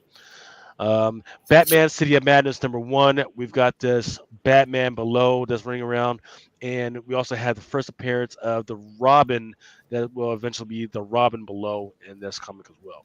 What is it? Just what happened to Robin Who Laughs? What happened to that little fuck? Yeah, that's too many. I don't know. Yeah, there's too many fucking Robins, fucking and Batmans running around, man. Robin is Batman who does different things. Batman who shits. There's literally the Batman dinosaur, man. There's literally a series coming out called The Fake Batman that's coming out pretty soon. Oh God. Yeah. Green Lantern #4, cover D by David LaFuente. This is the first appearance of the Sinestro's freaking son. He's in a freaking book. Somebody told me, I'm like, yo, what crazy bitch is gonna give Sinestro some pussy? Nah, because he's a whiny little bitch, man. So I don't know what the fuck is going on with him. I did like this Ms. Marvel New Mutant #1, second print 1 in 25. There is a bunch of, they do show some of these other Ms. Marvels that are out there that are in the different universes. So that's the thing. But I do like this art. The Amazing Spider-Man, that's the Peter Parker freaking Goblin. He doesn't turn into the freaking Goblin at all in this one, but it was pretty. I do like the freaking cover. Why did Peter Parker turn into a Goblin? Because he got stabbed by the spear that had held the sins from the real Goblin. What's his name? The freaking the hunter dude. What's his name? Craven? Yeah, Craven. Craven built this freaking spear so he could return the Goblin to what he was, but he missed and he ended up stabbing Peter. Peter turns evil. Okay, and Peter goes trying to fucking murk people, to include Craven. He puts Craven in a fucking coffin box with a gun and says, "All right, I believe what you do up to you. That's what you do from here is up to you and God. You know what? You can do it." After you explained it, it's all right.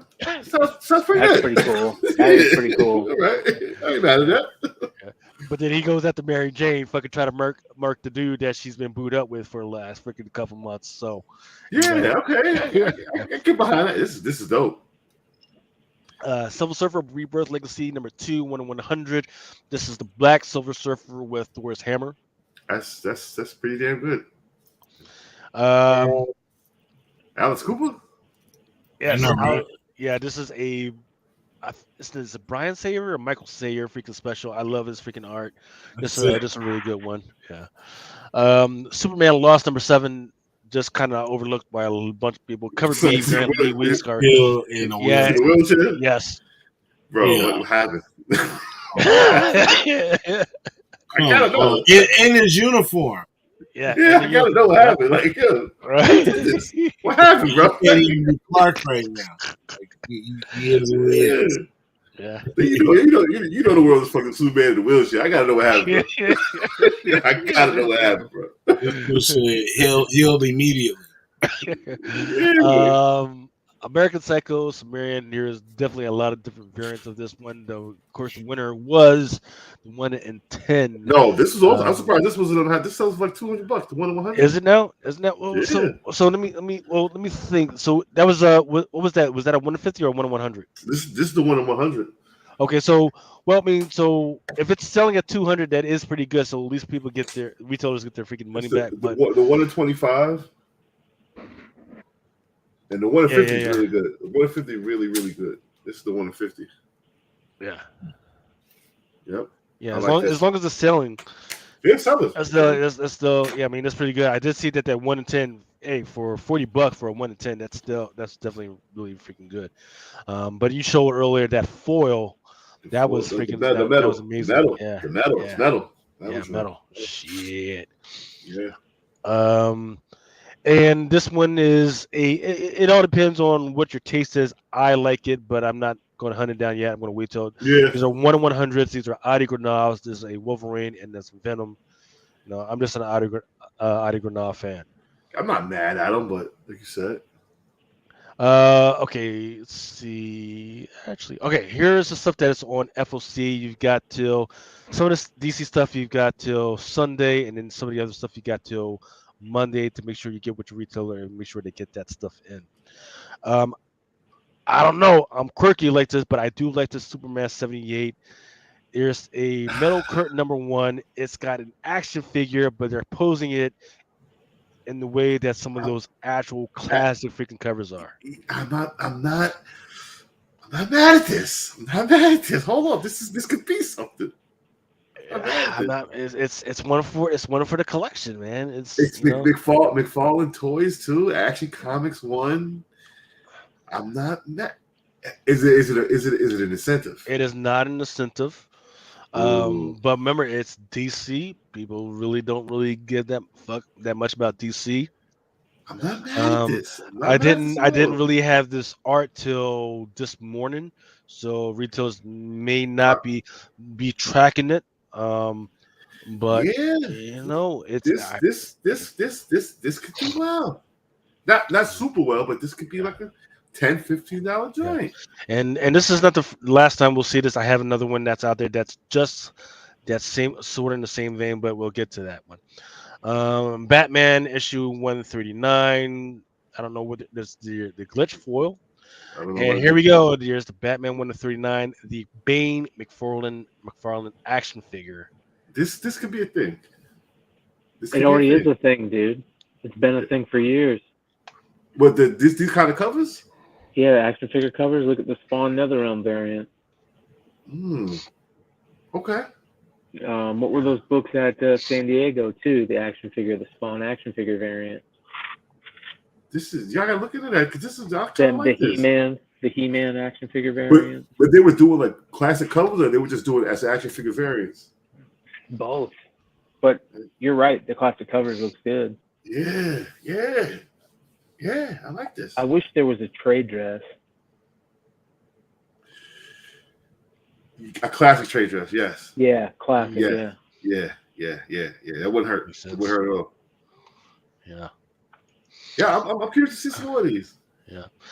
Superman 78, metal curtain number 1, 150. This is not a 150 cover. This is done by Adrian Gutierrez, but much respect to the artist, but this is not a 150 cover. No. Cyberpunk on issue number 2. don't necessarily know what's going on, but fuck it. So Yeezy's Yeah, dream shit. Clay shit.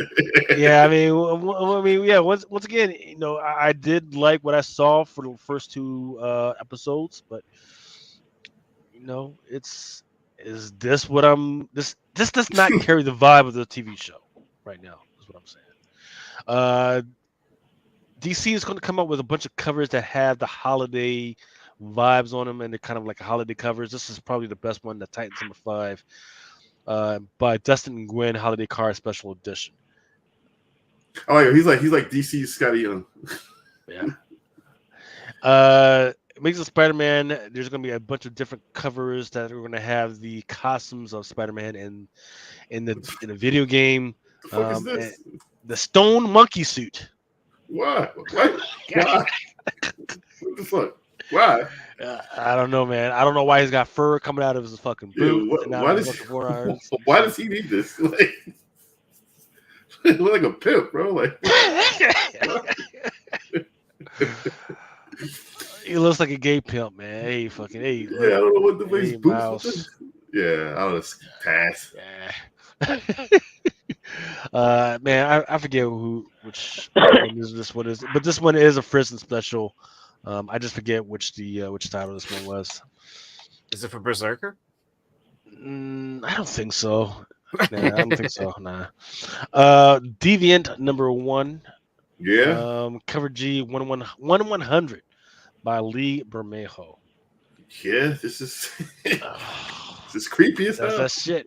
That's that shit. Peter Pimper.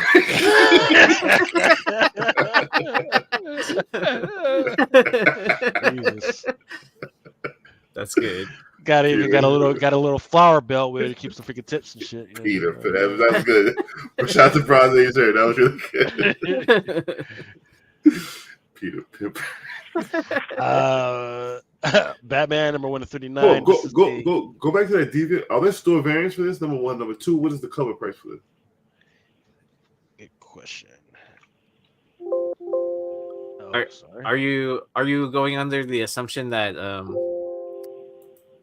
Bermejo's like creepy Santa Claus stuff is going to do well? I like the cover, but I don't know if I'm over 100. That's where the questions come in. Okay, so the cover price is $5.99. And there's only about 4 store exclusives. So, and this is an image book. Oh, it's an image book too. If I can find one for cheap, I'll get one. I would buy 100 copies though, but this looks alright. Yeah, that's the thing. Here's your Gabriel Delgado 130 first issue #139. Nothing special. Okay. There's another Batman 139 without the trade dress. Transformers #2 1-10 by Orlando Arocena. They're going. They're hype about the Energon universe, bro. They good. They doing. I like where they're going. Is it a good read? I don't know. I didn't read it, but I like where they're going. In terms of how they're promoting it, I should say. Yeah. Oh, okay. They're doing good marketing on it. Is what you're saying? You gotta ask Ultra if he likes it. If Ultra likes it, then it's really good. Yeah. Larry Joe says there's already 4 store exclusives for Deviant. So, I'm good. Man, this really good Catwoman cover. Yeah. Who's that? It's not very good, but it's a good one. Let's see. It's a chick at 4 a.m. after drinking. It's look high right there. I know that chick. So excuse me, it's actually a Birds of Prey #3 cover. It's by Chris Pacello. What's the ratio? No ratio, just open. Cover price $4.99. Should have been a ratio. I feel like it's definitely better. Yeah, it's definitely better than a lot of this other stuff they got on ratio. Spawn, Scorched #23, Dan Panasian. Whoever this is, he's a bad motherfucker. More Birds of Prey. This one is the Scott Forbes. This is an open order, $4.99. Not bad. That's pretty. This is Ice and Fire or something like that. Who is Fire? Who is that? Yeah, fire. Yes, Fire and Ice. Fire and Ice. Welcome to Smallville number 3. This is by Sozo Micah. It looks good. Oh wow, Looks good. I was thinking Noto. Yeah, it does. I was gonna say I didn't think that was Souza, but this looks good. She's been coming down this year. Yeah, she's been changing up her shit. Is what she's doing. She what? She's changing up her shit. Yeah, she's not doing that shiny, natural image, on the character anymore. That's sure. Yeah. There's your 1 in 25 by Dustin Nguyen for Batman number 139. I like this. It kind of reminds me of the Godzilla freaking cover, the one that opens up and makes the noise and shit. Bro, if they did spot foil on that would be amazing. Yeah, that's what I was thinking. So they throw a little here and blue there. Foil, yep, get blue refractors and make black stay black matte. Yeah. Yeah. Oh, that would pop. More Batman that nobody asked for, but it looks like it's hand gliding and shit. Dude. Is that Jock? Huh? Is that Jock? No, it's not fucking Jock. It's not even worth talking about. Birds of Prey number 3, 1 and 3. This is what I was talking about. It's very similar to the one that you guys talked about on the CBSI on the top 10, but she was chewing bubble gum. But here she's just got some brass knuckles twirling around. This still might do well because the art is gorgeous. It's beautiful art. Instead of the side view, it's the front view, and the bubble popped. Yeah. Otto Schmidt. Yeah, I like this. Same dude. Same dude, yeah. No. It's more Birds of Prey. No, what is this? 1/100? Oh God, that's crazy. Yeah, this is probably the best cover by DC this week. This is a Joker the Man Who Stopped Laughing, number 12. I've been enjoying this series so far because it's all types of crazy going on. 1 in 25 by Ben Oliver. This looks good. Every Joker cover has been good in this series, dude. Good. Yeah. This looks good. Yeah. And Brian knows how much I love Ben Oliver because he usually goes for, like a slice of life type deal, but he decided to go like, hey, let me just go ahead and focus on Joker, which is more kind of, it looks, when I first saw it, I thought it was going to be more like a Riccardo Federici type deal, but he still did his freaking thing with this one. This looks good. Yeah. Yeah. Shazam. Barrio Nuevo. Why is he running away from Shark? He's supposed to Shark in the face. Like he's still. How is Shark gonna hurt Shazam? Like, get out of here. Hey, how many teeth does Shark have? Like fucking 120 or some shit. He can literally show thunder and fry his ass and cook him. Get the food to homeless people. No more Joker. No, that's we looking at the finale. We come back. This looks like Bizarro. Yeah, that's David Nakayama, Poison Ivy. She thick. Yeah, Nakayama's changing it up too. Yeah, and this one is a 1 in 50. Yep. This is gonna be dope. Yeah, for sure. This is gonna make what issue is this? Number 16. Yeah. $4.99 cover price. Yeah, this is gonna be on top 10 lists all over. Man, I'm tripping just looking at those shrooms. You know what, man? Yeah, you know what? As you mentioned, man, I've seen a lot of shrooms on all these covers in the last 3 weeks. I don't know what the fuck is going on. A lot of references to Alice in Wonderland, but this is good too. I'm telling you, miss, a lot of these covers, man, are really good. There's an Otto Schmidt. This was an open order. Yeah, I like this Otto Schmidt kid. Oh, nice. Nice really good. Yeah. Oh shit. The reason why. Hold on. What is that, Remo? My skateboard. What is it? Pussy? Some mushrooms. That's it. Remo be high as fuck, bro. Did you get dressed for work? You had that shirt on before. Huh? I said, did you get dressed for work? You had that shirt on before. You go to work? Oh, yeah. This is what I wore to work today. I'm the same.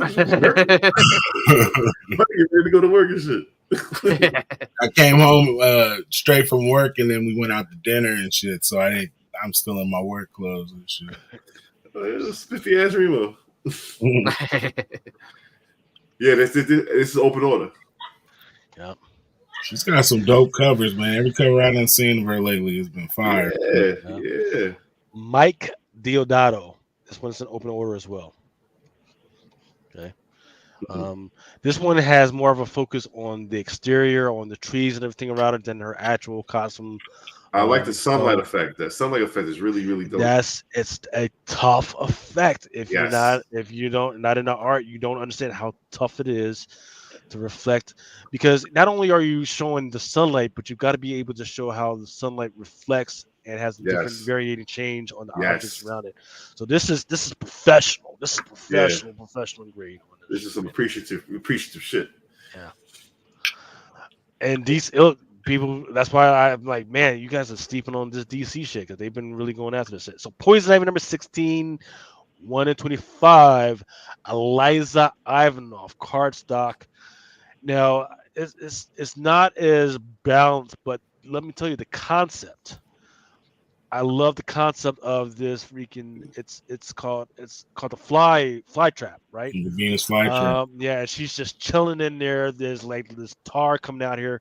For those that don't know, after they're usually done with meat, they shit, but they shit out their fucking mouth, and there's a little tar. That black tar. That's what fucking comes out. You can see the little skulls at the bottom. The skulls are a nice touch to it. The vagina in the background. Could that be something? Or am I still hungover? Yeah, good shout out. It's also painting, right? She's in the Venus pose from that famous painting. Oh, which is a Venus. Oh, good call.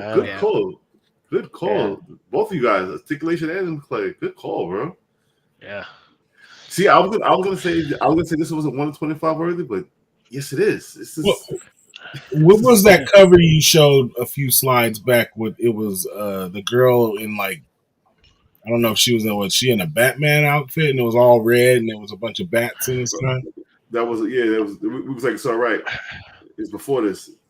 We said the ugly girl at the bar, the 4-1. Yeah. She almost looked anime-ish. Yeah. Oh, the red. That was a while. That's fucking while ago, bro. There you go. Oh yeah, that was This is a Birds of Prey cover. I forget who did this one. That one. Chris Bacallo. I think this was Chris Bacallo. Sound like good too. Open order too. Yeah. That is. Yeah. Yep. It should have been ratio. Yeah. I thought it would have been a ratio. Like I'm not mad at it, but yeah. I've been all of it though. That DNA. The DNA is gonna be fine. I might have to order 100. Yep. Ricardo Federici for Shazam number 5. Looks good. It's great. Speaking of Robin King.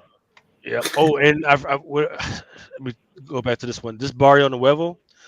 This one is a 1/50, by the way. I still get watched run away from a shark. It's Shazam. Like, punch in the face.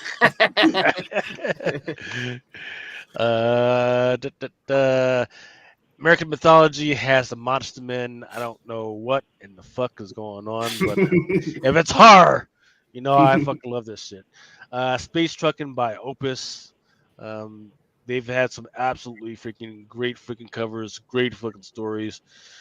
But the problem is nobody's paying attention to them right now because we haven't heard any other news about what they're doing with these great freaking possible IPs. They haven't signed any agents. They haven't signed anybody to anything to go forward from this. So right now we're just like, okay, this is great, but let's see what else you guys. Yeah.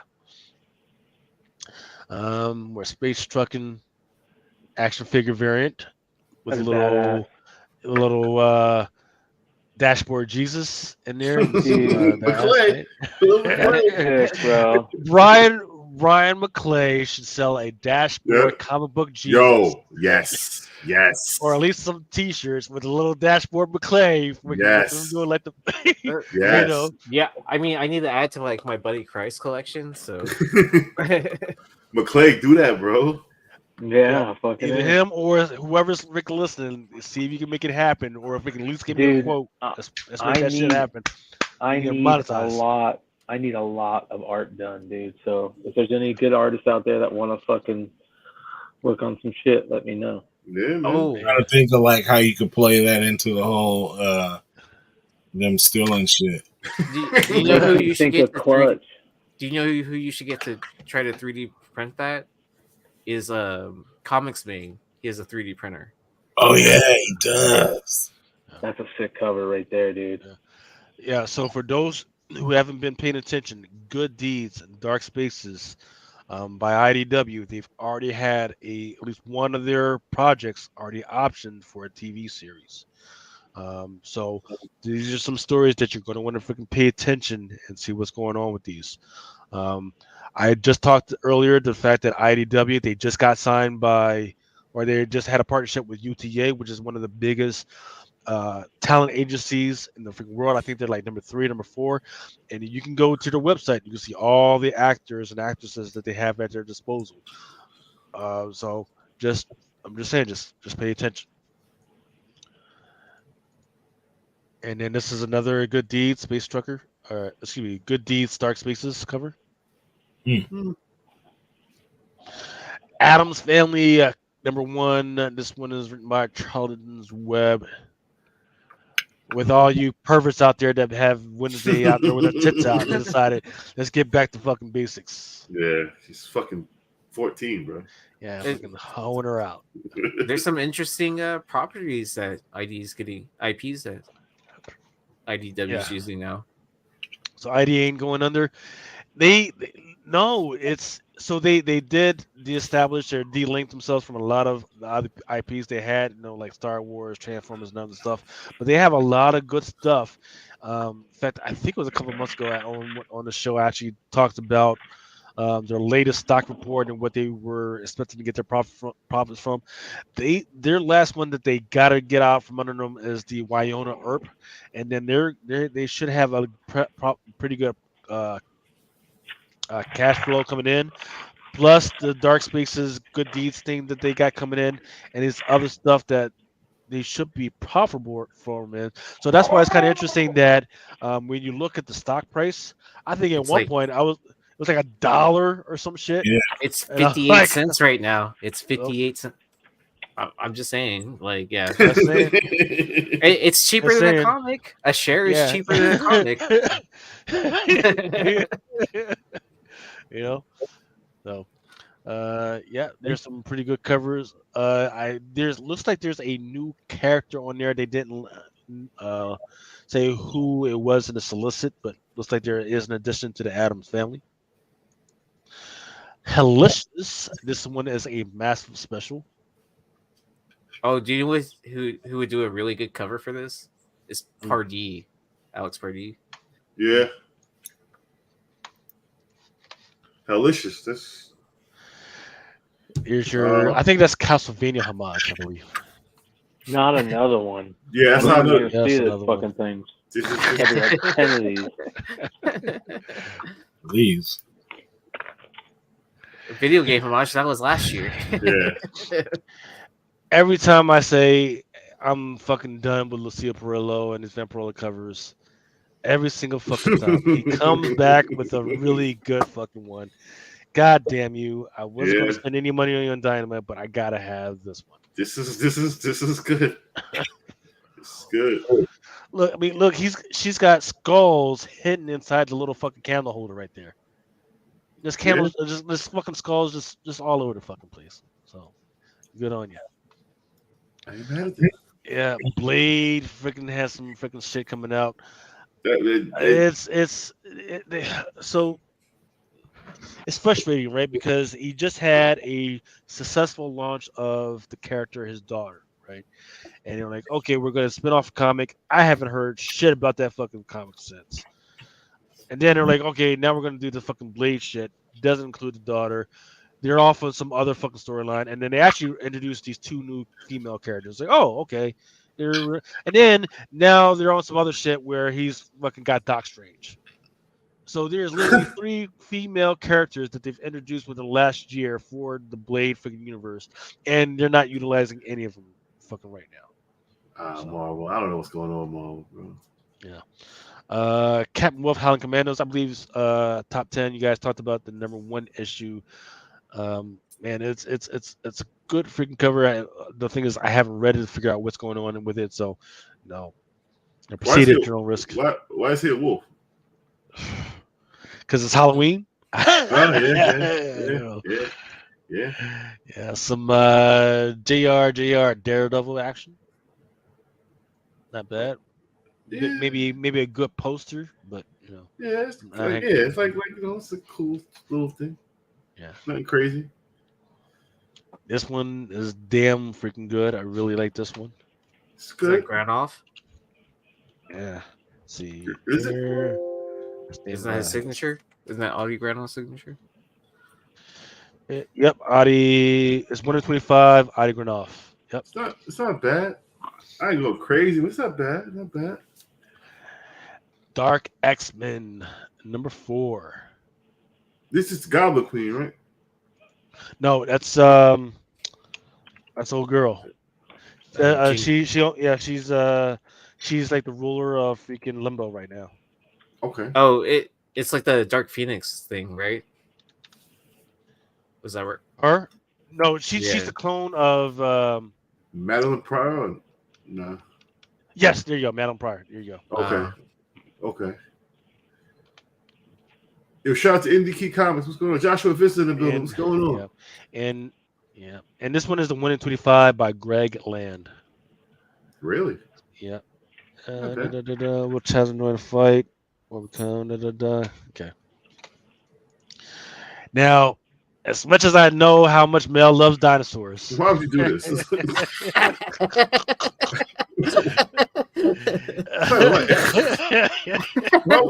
Why would you do this? Like, what? I want everybody to buy from the poll box for. I will give it to you for 60% off, but you got to promise to send your copy to fucking Mel. No, don't do that. Why? Why? This book, I've read this one already. It's full of nothing but dinosaurs. There's like a couple of pages with before, but it's all dinosaurs. Like, you got nothing else better to do? Put Doom on a dinosaur? This is what it comes to? This is what the shit comes to, bro? Shit. Like Moon Girl, if a dinosaur did well, let's throw every character with a dinosaur. Okay, like what is Doom dinosaur? It's a Doom dinosaur though, and he's got lasers shooting out of his mouth. Doom dinosaur. Fucking ridiculous. Wow. They gotta steal from Power Rangers, man. You know. So he built the fucking dinosaur, and then he also fucking sued a costume for the fucking robot dinosaur. Yeah. Like Doom, you one of the most powerful minds in the world. This is what you do with this is what you do with it. Wow. Its tail makes it look like it has like a unicorn. This is fucking horn coming out of his head. Fucking Doom dinosaur. Get the fuck. And then here's our Art Adams. Art Adams are doing crazy. They're doing good. And it's 1-in-25. So you got like 25 of them damn dinosaurs. Yeah. Why is it still a series? Like, stop. Yeah, especially because they got rid of the kids. The kids are off in some other dimension right now. So I don't know. Fantastic. Because there's a movie in 2025. Yeah. This looks good. I mean, yeah. Ghost Rider. Here is which one is this one? Interesting. I don't have it. Here we go. Yep, Bjorn Barentz. It's good. Bjorn Barentz. It's if you're into this type of stuff, into this type of freaking stuff, this series really has been freaking good. I forget her name. Her name is Talia Warroad. She's more of a magic freaking user, but I'm actually pretty shocked that people have not been ever since this series has come out that people haven't been going hard for her, especially as much as she has been into the series. So, is this the same with that Wolverine Ghost Rider mashup guy? So she that's a different series. That's the Omega series. That's the Wolverine Ghost Rider Omega series, which is crazy unto itself. And I'm surprised they didn't freaking promote that heavily for this Halloween, because there's that little kid in there, and he's been just murking motherfuckers like left and right. He don't give a fuck. Really? Yeah, you're an 80-year-old grandma. You're gone. You're a fucking little baby. You're gone. Freaking just don't. The little kid, he don't give a fuck. He just needs to feed. It's crazy. In the meantime, Wolverine and Ghost Rider are riding all over the country trying to freaking catch up with him. But yeah, I mean, freaking, it's a hidden freaking part of the comic world that nobody's fucking reading right now. This is open order. Yes, this one is an open order. Interesting. Yep. In the meantime, I believe this one is the Real 125. No, this one is by Elizabeth Torque. She's been getting a lot of work as well. So right now, for the last month and a half or so, I have been noticing Otto Smith and Elizabeth Torque and Art Adams have been putting in that work. Yeah. And for right now, these are my three favorites for freaking 2023 right now. They've definitely been putting in some quality work and carrying the rest of the industry. Don't mean to cut you, but big shout out to Maria Wolf. Maria Wolf is kind of one of the coolest motherfuckers. Oh, you met her? Yeah, she's cool. So she's mad cool, bro. Yeah, mad cool. Super duper cool. Shout out to Maria Wolf, bro. She's a machine, man. She be just up there. She's chilling. She's super chilling. Like, yo, she's like, what else? She's like, yo, she talked that shit. She talked that talk. Like, yo, she cool, bro. I fuck with Maria Wolf, bro. Yeah, good people, real good people. Yeah, we gotta definitely. She definitely come on the show. I definitely gotta freaking reintroduce myself, because it's been since a pandemic since I fucking talked to her like face to face. I know she would definitely come on the show. I know she would. Yeah, freaking. Me and Knife seen her at the con out here when Knife came to the Bay Area. Like, she's cool as shit, bro. She's cool as fuck. Yeah, it was a crazy deal, man. Because when she was, we were in, I forget the name of the company that does the NYC Comic Con, but they had Repop. Who? Repop. Okay, yeah. So they had like a little brown bag where they got us all the retailers and the journalists and the artists and the writers. They got us all together because we had nothing else to do, so we just got together. That's where I met her. And then she was like, "Yeah, so I'm trying to get into the industry and everything." And I was like, "Word?" And then I hooked her up with somebody else, and then from there, all of a sudden, you just started seeing her shit a little bit. But then after that, people realized, oh, this girl is like on some other shit. Yeah. And that's when like Marvel fucking picked her up. And man, she's been putting in that freaking work. 2023, I haven't seen anything that I really like but that 2022 stuff that she was putting out was definitely some quality work. I showed her the Battle Beast test. She was like, yo, and she's like, did you get my Battle Beast? I said, yeah, you know I got your Battle Beast. Yo. So I fucked with her. She's cool, real good people. We talking about Chicago pizza versus New York pizza. We was going at it. Yeah, we definitely gotta reconnect and see if we can get her on the show. Yeah, once again, big shout out to Drew. Introduced to Drew. Yo, Drew won the comics, bro. That's my man right there. Oh dang! I should see if she wants to do an old school metal poster for my band. Then there you go. I told you that. You told me that. I was like, man, you should tell her to do State of Filth. Yeah. Dude, that'd be pretty cool. I was tough, remember? Yeah, shit. Ooh, I need a reminder at this point now. What is it? Who is it? This looks like Maria the Wolf. She's like Frank Villa right here. What is this? Paul Ascetta. It's a different vibe. Yeah. It's weird. So Marvel's been weird for the last month or so because Moon Knight. He's been all over the place, man. He's got his own series. He's been in that series and in that series, man. He's been all over the freaking place, man. Including like some Black Panther shit, man. He's just been here, there, and everywhere, man. So it is what it is. But yeah, I definitely like it. And luckily this one is open order. So You don't have to go too hard on this one. And Yeah, it is WOLFE, Maria. What is it? Is this a ratio? It's Maria the Wolf. It's regular, but it's $4.99. Oh. Yeah. Mortal Thor, Alex Ross, just a freaking great freaking cover. Yeah, he just does no wrong, bro. Yeah. More Mortal Thor. Like I told you, Moon Knight just all over the fucking place. No fucking reason. He's for no reason. Yeah. Jean Grey. Please, if you guys want to know what direction Marvel is going, please pick up these X-Men books, these Jean Grey books, because they are definitely spilling some stuff. They're talking about the rules going forward. They're talking about the white room, the red rooms.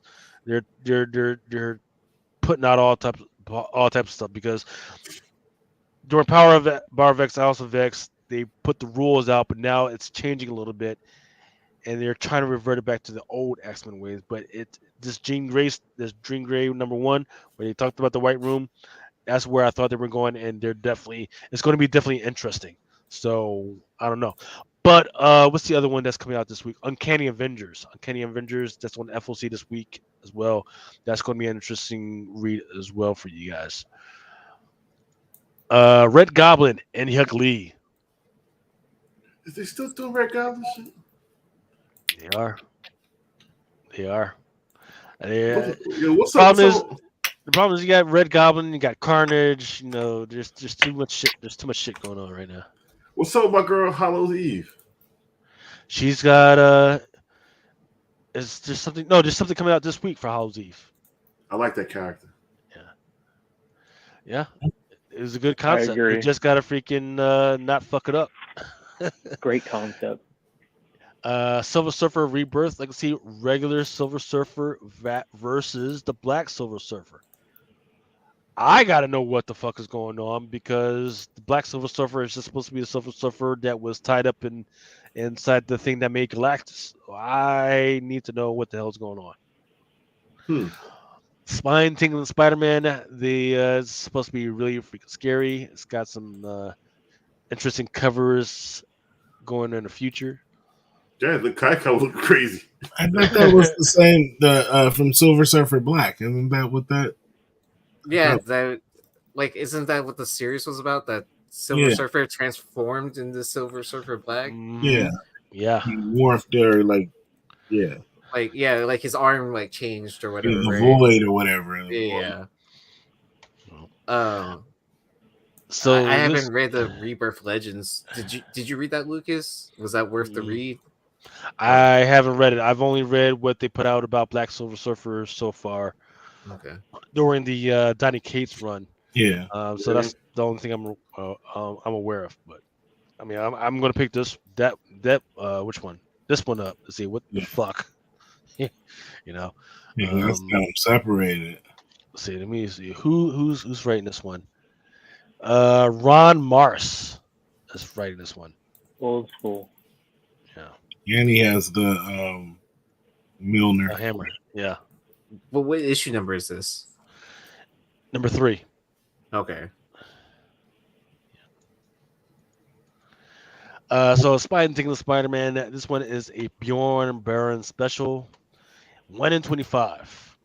He's been killing it, man. Everything he does lately. Yeah. Got the spiders running all over his fucking body. Then you got the spooky house in the fucking background. This is awesome. Disgusting. This is Marvel is fucking up right now because they haven't made this great art as available as a poster. I would be hanging this in the fucking background right now for me. It's a good cover. Really good. Bjorn should do a print of it himself. Yeah. Star Wars Dark Droids. Good stuff. As you can see in the background, there is a they name him here? The Scourge. The Scourge is on the verge of his ultimate triumph. So this is something this is a character or a entity that has been present ever since the High Republic, but now he's here in the Dark Droids and he's taking over some of the robots. So It's some shit, and it's interesting for me because I'm not even like a big Star Wars fan, but this is the stuff that I've been liking. See, this one is the 1/100 Scourged variant. This one is, you guessed it, 1/50 for Bjorn Barons. Yeah. I'm mad at it. Action figure variant. There you go. Doc Afra. Terrible. You mean you wouldn't pay $25 for this? $125 Stefano Raphael. Nope. That's garbage. Yeah, it's crazy. Rod Reese. Open order. Alex Maleev, 1/25 for a Star Wars Mandalorian season number 2. This one is issue number 6. Not bad at it. You know what I'm kind of interested in is that they haven't announced an Ahsoka freaking comic yet. I thought they did one for NYC. Oh, that was just a cover. Yeah. Oh, doing like a adaptation comic. Yeah, because this the way they're doing the Mandalorian, they need to have one for that. So Yeah, because once they do, there's several photos of the mother, the father. Oh yeah, that would have never appeared in any other comic ever. So if they get that into the freaking comic, that whatever issue that is would be definitely freaking important. But I thought they made a like graphic novel adaptation of Clone Wars and like a graphic novel where it's in the comic style, right? I don't know if I would have to look into that and see if they were in there. Because it's just like it's a straight adaptation of the cartoon. Mm-hmm. I mean, but that's a graphic novel though, right? It's not like a regular comic. Right. So they didn't do individual books, but they did graphic like full like. Yeah. 78 points of articulation that said Book of Boba Fett and Obi first. Well, they've got an Obi-Wan out already. They've already done an Obi-Wan, and nobody read it. Nobody cared. Boba Fett. Because wasn't the series just called like Obi-Wan or something like that? Obi-Wan Kenobi. That was an old series, right? No, it was like recent, like within. Yeah, it was the one that was on like last year. Yeah. Oh shit. Yeah. It was just like mini series or whatever. I'm off the loop, bro. Nah, remember the one with the. It had the Hastings. That's the one I remember. The little annoying little broad. Oh, you talking the show? Yeah, I hated that. That little annoying little girl. Almost out of That's why everybody forgot that shit. Are you talking about the Bad Batch? No, the TV series, the little annoying little girl. The little girl on the TV, she was Princess Leia. Oh, okay. Yeah. Baby Leia, or whatever. She was fucking annoying. Yeah, I ain't like that at all, bro. Oh my god, take this girl away, please. Yeah. Okay. Uncanny Avengers. I've read it. It's going to be the return of. Remember how they had that one joint where there was an evil Steve Rogers, like a Hydra Steve Rogers? Yeah. Yeah. He's coming back. Really? Wow. Yeah. That was hot for like a minute. That book really sold well. It's still selling for like $200 to $400. So really, what is the second print the one where it says like Hell Hydra on the cover? Is it? Yeah, well, I think it was both. First print and second print. I remember. I do like the one where he's in like the green suit, whatever cover that is. But the first appearance that I'm thinking of is like the Sam Wilson number 7, I believe it is. Oh, there is like a 1/100. No, but it's the one where Captain America is punching out Hitler, which is fucking fantastic in itself. But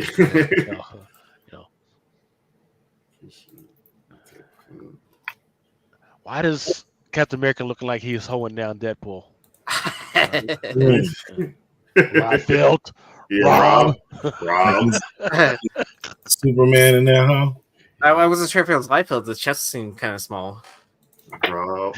Making Deadpool smaller, makes him look like the little bitch in the prison cell. But all right, man. Please, Spider-Man. we can. I like it. I like it. I want you. Now we could do this the easy way. Look at Captain America's calves. Look at Captain America's calves. Crazy. That shit is so big. How do you even find boots for that, bro? No, look at the cuff though. Look at the cuff at the top. Look how big the cuffs are. Like how much boot did you have to pass before you folded it down? They're like knee high, like thigh high. You know what I'm saying? Thigh high boots, and he's like, nah, son, I'm gonna rock them lotus today. I'm gonna pull them down. That's just straight from the 70s, kid. Yeah. Yo, before we go any further, I gotta go to bed. I'm tired, bro. Okay. Yo, it's been real. I know we gotta do the drawing. We'll do the drawing on IG or something. I'll collect the names and everything, but I got y'all on that part. But yo, it was a blessing. It was a blessing to be back. I'm going to come back home. It was a blessing having you, man, on, man. Yeah. Thank you for coming on and talking about NYCC, Yeah, man. No doubt. I'm coming back, bro. Just give me a little bit more time. I'll be here, man. I got you. I ain't gonna leave you straight. I got y'all, baby. Nice. Yeah. Much love to everybody who came through. Much love to the people who's watching us on the repeat. Yo, Clay, Easy, Remo, fucking Lucas. I'm sorry. I'm fucking sleepy. Yo, I'm contacting you for those poison ivies, bro, because that shit gonna be. Shit was fire. Yeah. We fire. Yo, let me get out of here. Yo, much love. I'll see y'all around. Oh man, thank you, Mel. Thank you, brother. Thank you. See you soon. See you later. All right. Yeah. Take it easy. All right, where we at? Yeah, so let's get past this. I just can't get past freaking Captain America looking like he's I know, man. That's just owing him down, man. He even got Deadpool fucking hey, I'm getting ready to freaking meet you at 7:00. Make sure you oil yourself down and get ready for me. Like, yo. What's going on, man? And wear that special gimp suit. Wait. Lean into it. Whoa. I don't feel safe around you, Captain America. Okay, here's this knife and this fucking gun, so you can sell big. We got a gun and a sword. Like, we got to get away from you. Where you going?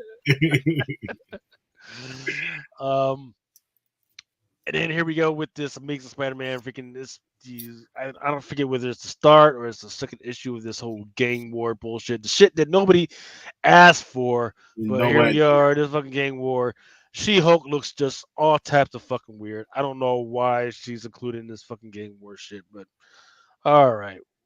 She looked like somebody hit her on top of the head. Yeah, none of the covers like real. Well, maybe this one, like the Saturday Morning Adventures joint. Like, all right. Go ahead. Is there like barbed wire wrapped around her arms? Is that yeah. Like, so what happens if she actually hits something? Doesn't that just go back into her too? Yeah, but that'll bend. You can't pierce your skin. People who've never been in a street fight fucking actually drew this fucking cover, man. Yeah. You know, you got. Look, you've got one, two, three freaking web slingers, right? Freaking people who can fucking hang from the fucking side of fucking buildings. Can go up as high as fuck, and they're gonna fucking engage in fucking ground tactics. If I've got people that can fly and freaking swing through the fucking air, wouldn't you just have fucking rocks and just fucking throw that shit from up top? I would let fucking She-Hulk fucking. I'm too stoned to even think about that. I'm too stoned to even think about that shit right now. Want to bounce, guys? Much love. I'll talk to you later, Brian. Brian, man, you really made my fucking day, man. Fucking just coming through, man. Thank you so much, man, for fucking coming through. And then once again, man, fucking, I want you and I and freaking Aaron freaking link up, like do another show or whatever, where we just talk about what you want to fucking talk about, sports cars, some UFO shit, which has been fucking the whole big fucking thing this fucking year. We need to fucking square that shit a fucking way, and all the weird shit that's been fucking happening this year, man. Hell yeah, brother. All right, man. Freaking go to sleep, man. Freaking thank you for coming through, man. All right. We'll talk to you later. Yeah, man. Freaking Man, it's fucking 4:00 in the morning, man. Do you know how blessed we are to have those motherfuckers up at 4:00 in the fucking morning, man? Yeah. Yeah. And we still got fucking Aaron for a little bit, man. Fucking he's been fucking, this is your third show today? Dude, yeah. I'm going for the hat trick, dude. Fucking hat trick. Yeah. I'm trying to. I'm burning on the what do you call them, fumes right now.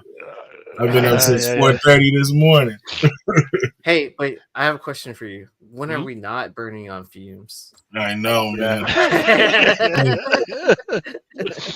I know. I told my daughter we would go skateboarding in the morning, and that's gonna be like at 8. And I'm like, fuck. Ooh. You're almost at that. Oh wait, you're still West Coast. Yeah, but it's already 1 in the morning, so it's like I gotta be up in a couple of hours. Are you going to do it just in the neighborhood, or are you going to an actual park? We got a skate park, but we usually just go to the elementary school and just kind of skate around over there. Okay. Yeah, because trying to get back into it. Yeah, as long as you can just like walk to wherever you're going, you'll be straight. But if you gotta fucking drive, that's oh no, we're driving. I gotta drive. Yeah. Well, I mean, I can do it around here. I'm trying to have some open space. You know what I mean? So. Yeah. I'm trying to relearn all my shit. You know what I'm saying? trying to just go with some very small wheels so you don't fucking go too fucking fast. Good. You know, so. Yeah. X-Men Disney 100 pairs no though. I didn't know they were still the color doing those. version.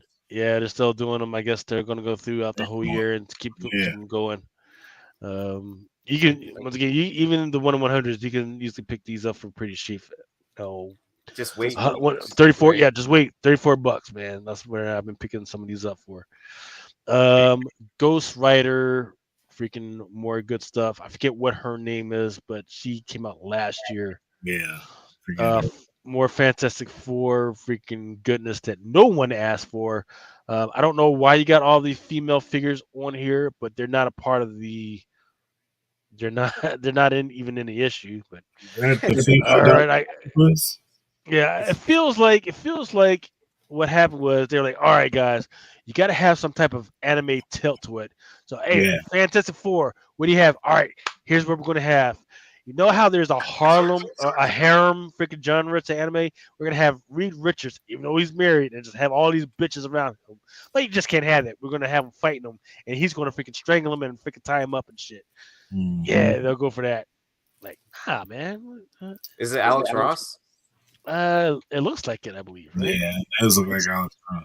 Which is weird because he's already got a freaking Alex Ross cover. So let me make sure. I'm getting Alex Ross vibes for sure. Yeah, I think it's the trade and what else? Just the like way the shading he uses, like you know what I mean. Yeah, the layout of the characters as well. Yeah, it's not even showing up. Moving on. Ghosts on the Water for Scout Comics. Looks good. I like those covers. Not bad. Solar Flare #1. I can't believe they're still doing this one. 13 Origins of Pyroclast for Scout Comics. Looks like a knockoff thing. King Spot has the toy, issue #4. The Johnson one. Yeah. Looks like the toy, and it looks like Jaws. See, anytime I see something with horror, I feel so much, I'm just nervous because I'm trying to watch as much classic horror during October as I can. Oh yeah, and I just watched Carrie the other night. Did you? I just started watching Thing 2 days ago. I haven't gotten back to it because I finally got through the Chucky series. I'm caught up on the Chucky series, and let me tell you, I was all raw about it because of the whole homosexuality thing. I was like, it's not even fucking needed, and then they phased it out. They did a good job of just phasing it out, but later on they made sure that it was like an actual fucking plot point. Wait, what is this? Chucky. Are you talking about the Chucky like TV series? Yes. Okay. I started that, but I never continued. Yeah, the actors were freaking terrible in the beginning, but they actually got going. Every character that you've ever seen in any of the freaking movies, they've come back. They're back in the end of season 2 through season 3. So Okay. And the way to do it was really good. I think I got through like half of the first season. Yeah, get past the first season, you'll be all right. Okay. Return of the Jedi series for the 40th anniversary. Visions, Star Wars Visions. This that anime manga freaking 10. This one is by Peach Momoko. This one is by Stan Sakai. Oh, that's nice. I forget who this is, but it looks like the witches, the Darathamir sisters. Are they just doing like one shots of the different stories that they've done on the? So a lot of these have not been done before. Some of these are just like brand new freaking characters and brand new. That's why I'm like, I think people should probably be paying attention to these, especially because they've already put some of the Vision stuff into actual like cartoons, shorts. Right. So it's not like they're not like, oh, here's the thing, we're not gonna do anything with it. They've actually put the shit on fucking Disney Plus. Right. So, they've done 2 seasons of it so far. I mean, I really enjoy those. I haven't seen the second season. I did see the first season, but I haven't seen the second season yet, so I need to get caught up on that one. First season's really strong. Second season is a good follow up, but like not as strong as the first season, in my opinion. Good concept here for aliens. They did. The artist just needed to be a little bit more detailed and hone in on, because I don't feel that terror, that fear. Okay, there's a couple of mouse here. Okay, looks like an Etsy project. Yeah, Yep, this is another great freaking alien freaking cover. You know what happens when you freaking roll up on a freaking nest and they're just waking up. More Superior Spider-Man.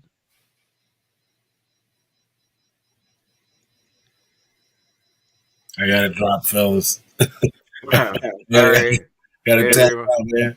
All right, man. Hey, man, thanks for having me tonight, man. It was good to be on, man. I'll try to make it more often, man. Work permitting, man. You know what I'm saying? Yeah, definitely appreciate you coming through, man. Yeah, man, no doubt, man. We're gonna get the band back for a long stretch. So yeah, man. Hopefully, so definitely appreciate it, man. You stay safe, man. Get some sleep. All right, man. I know. 4 o'clock in the morning. I know, right? I know you guys gonna hold it down, man. Yeah, I don't think we got that much to go, man. We're on the S's, so we don't got that much to go. All right, peace out, y'all. All right, man. All right, later. Have fun. Scotty Young for his. Here we go. Scotty Young for Superior Spider-Man #1. I like the Scotty Young. Yeah. The problem is that bits and pieces of it kind of looks like freaking weird, freaking adult fucking photo, weird adult video shit. Assassin's Creed, which is, I don't understand what's going on. Is there like a live action or weird thing going on Amazon right now, or is there like a new game or some shit? I've seen something advertised on Amazon, so there's something going on with Assassin's Creed right now. I feel like there's always something, like either a new game or even like something like just like something. Yeah. Because then they do a live action movie. I know they were talking about it, but I don't know if they actually followed through with that.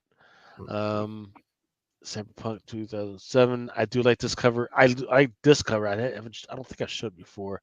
For Cyberpunk 2077. More Assassin's Creed, Visionaries. Yeah, so Cardi's saying there's a new game, and then they did do. Rasper was saying that there was the live action movie. Okay. Mortal Terror #1 by Dark Horse Comics. Quick Stops #1. This is the what's the name? Kevin Smith. This is Kevin Smith's baby. Was that Moopy Burgers, right? Mm-hmm. Do you remember when they were actually selling the actual burgers? I don't. I did not know that.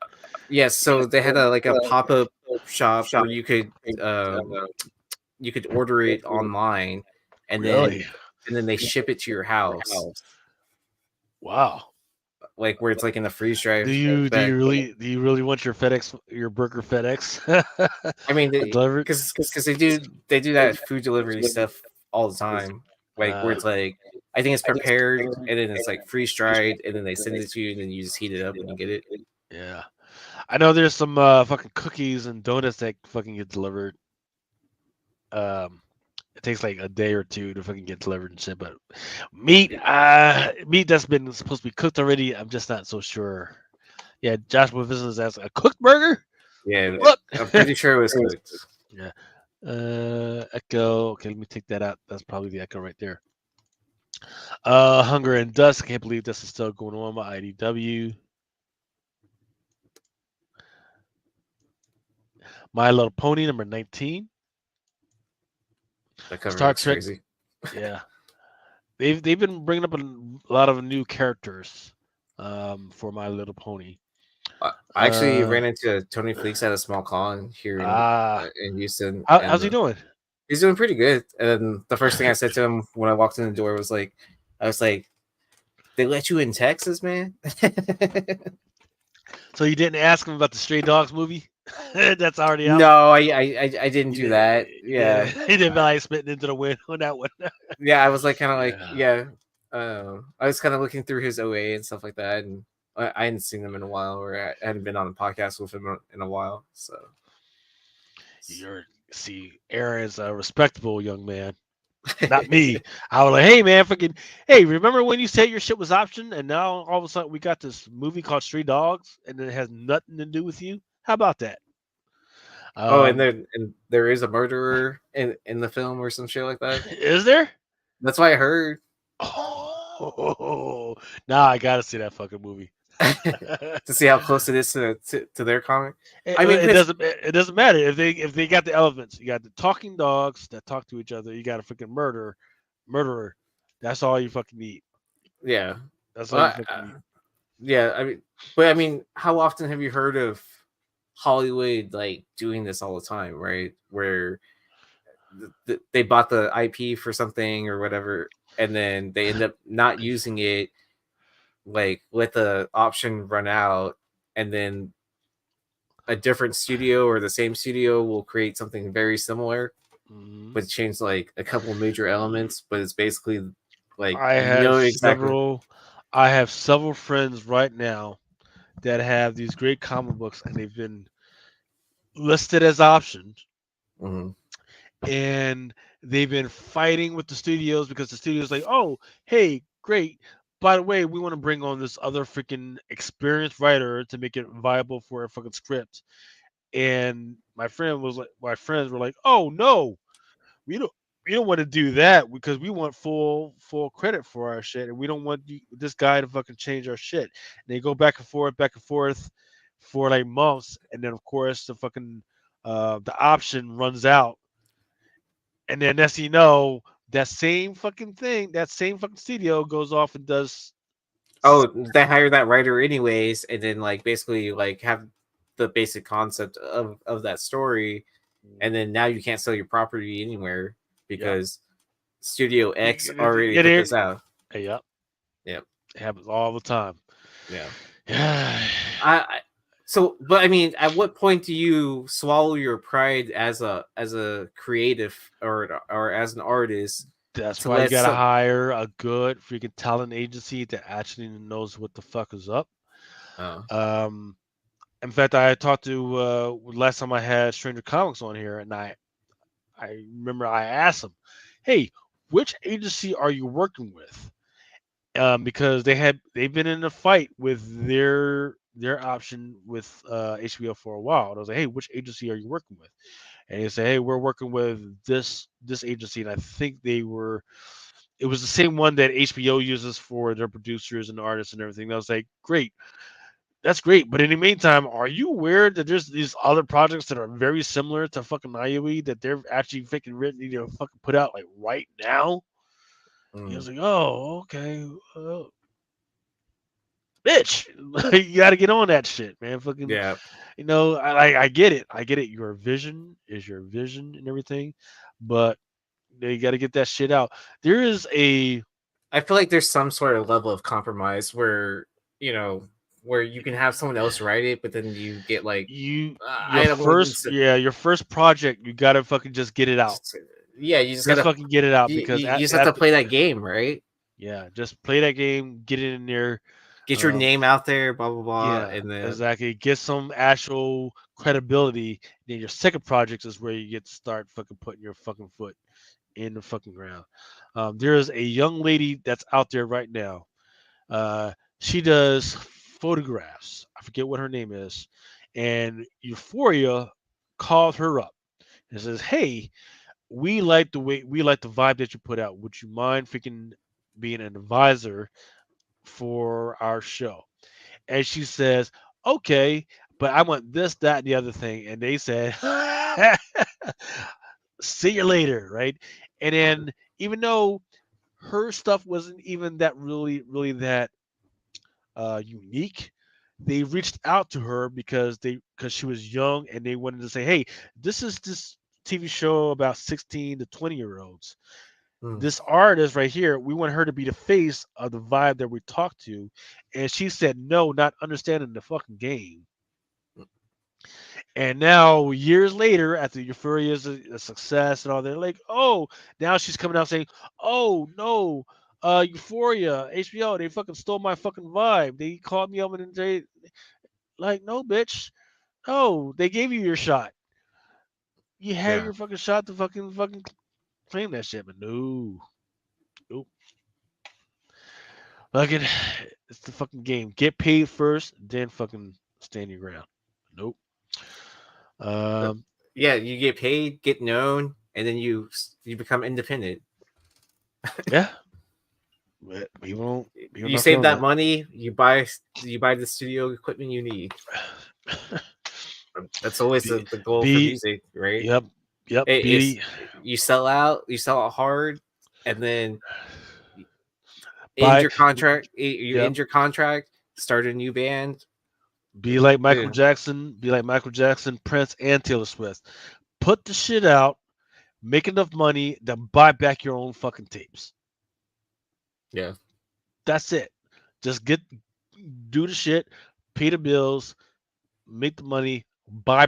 And if you didn't like the way they put out your shit, wait till later till you have enough money to buy back your shit and then fucking fix it. That's exactly what Taylor Swift did.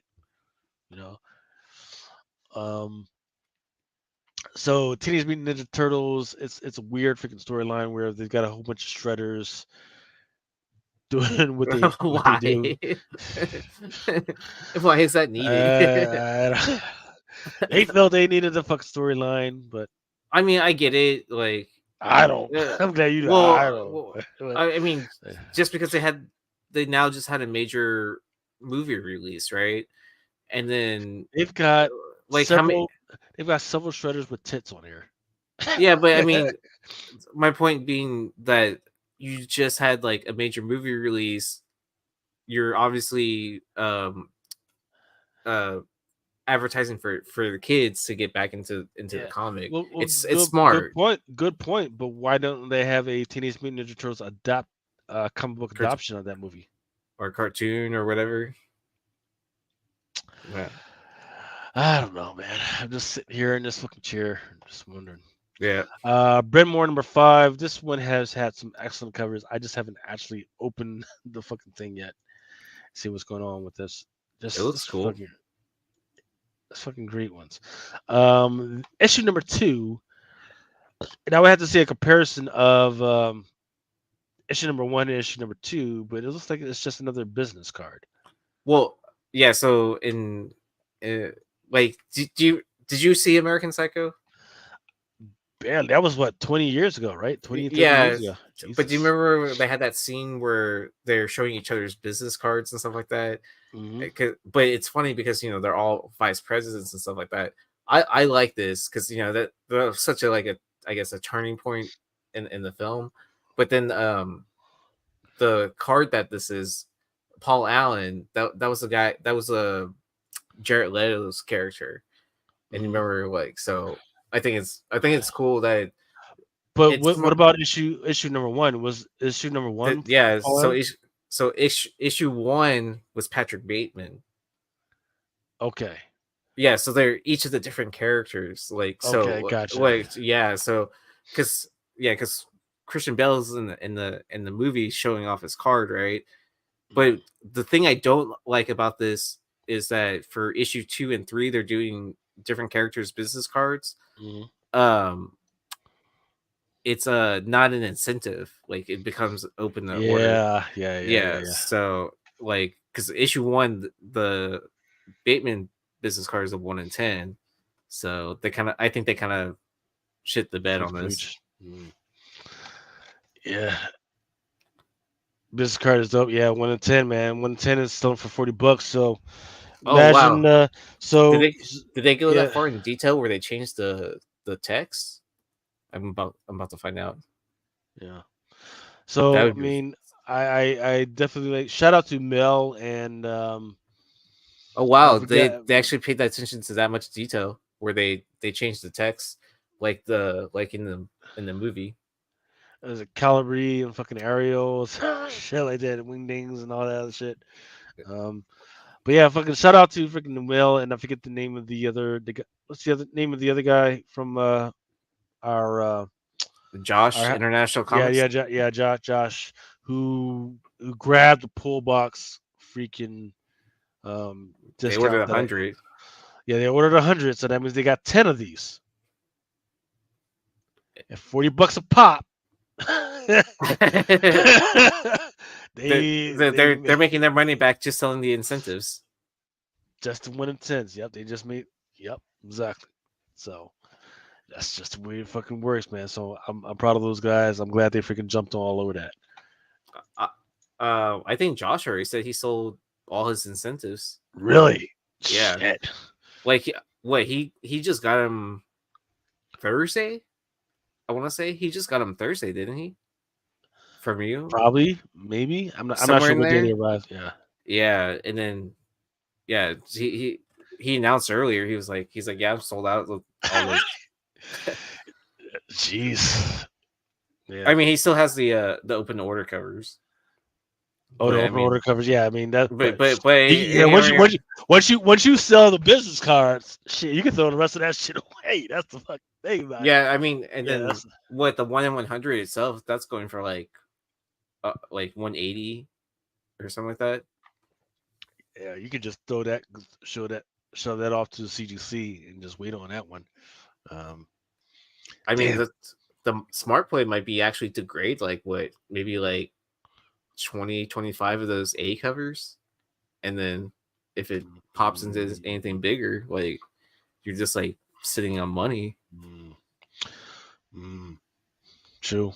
I mean, because just for the simple fact, right, that people love those A covers. I don't remember what the A cover looks like. The A covers, that's the one with Bateman on the cover with a trade dress on the top. Yeah. So, and then what the 1 in 100 is a version of that. Yeah. Yeah. We're going to Bat Omen's Concrete Jungle. They're still putting out these covers. This one right here is issue number 3. This one is cover B. And this one is, I think, probably the one that people might maybe want to get. This one is a photo cover of the lead drummer. More Assassin's Creed Visionaries. And then for issue number 2, I kind of like this one. Oh, it reminds me of the intro of the first movie of the movie where they're drizzling the sauce and on the fancy food and all that shit. Yeah. But you think it's like blood or whatever at the beginning? Man, fuck, I might have to watch that. It's one of my favorite. It's one of my favorite movies to watch during like Halloween. Actually, like any time of the year. But there's so many fucking movies that we gotta fucking watch, man. Shit. I just finally caught up on the Saw series. I stopped at 3D. Like I was not impressed by watching 3D. Yeah, see the whole torture porn thing. I've never been into it, man. What I definitely didn't like is when Texas Chainsaw Killer. It used to have its like own thing, but then it started levitating into the whole torture porn thing. I'm not about that fucking shit, man. Yeah. Like, hey, either fuck kill me or fucking leave me the fuck alone, man. Don't fucking fucking pull up my fucking fingernails, my fucking toenails and shit, and then fucking laugh at me about it, man. Don't do all that shit. Nadia and the Nambots. This is from Opus.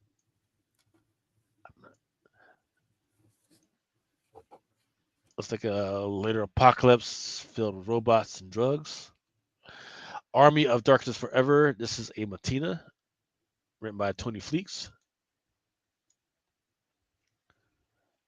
No, that's kind of cool looking.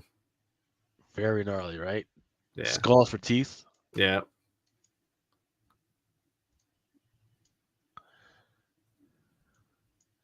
That's another movie that I gotta freaking rewatch. Oh, Army of Darkness. Yeah. Yeah. Sheena, Queen of the Jungle with Lucia Perillo. Very great if you love blondes. John Royal.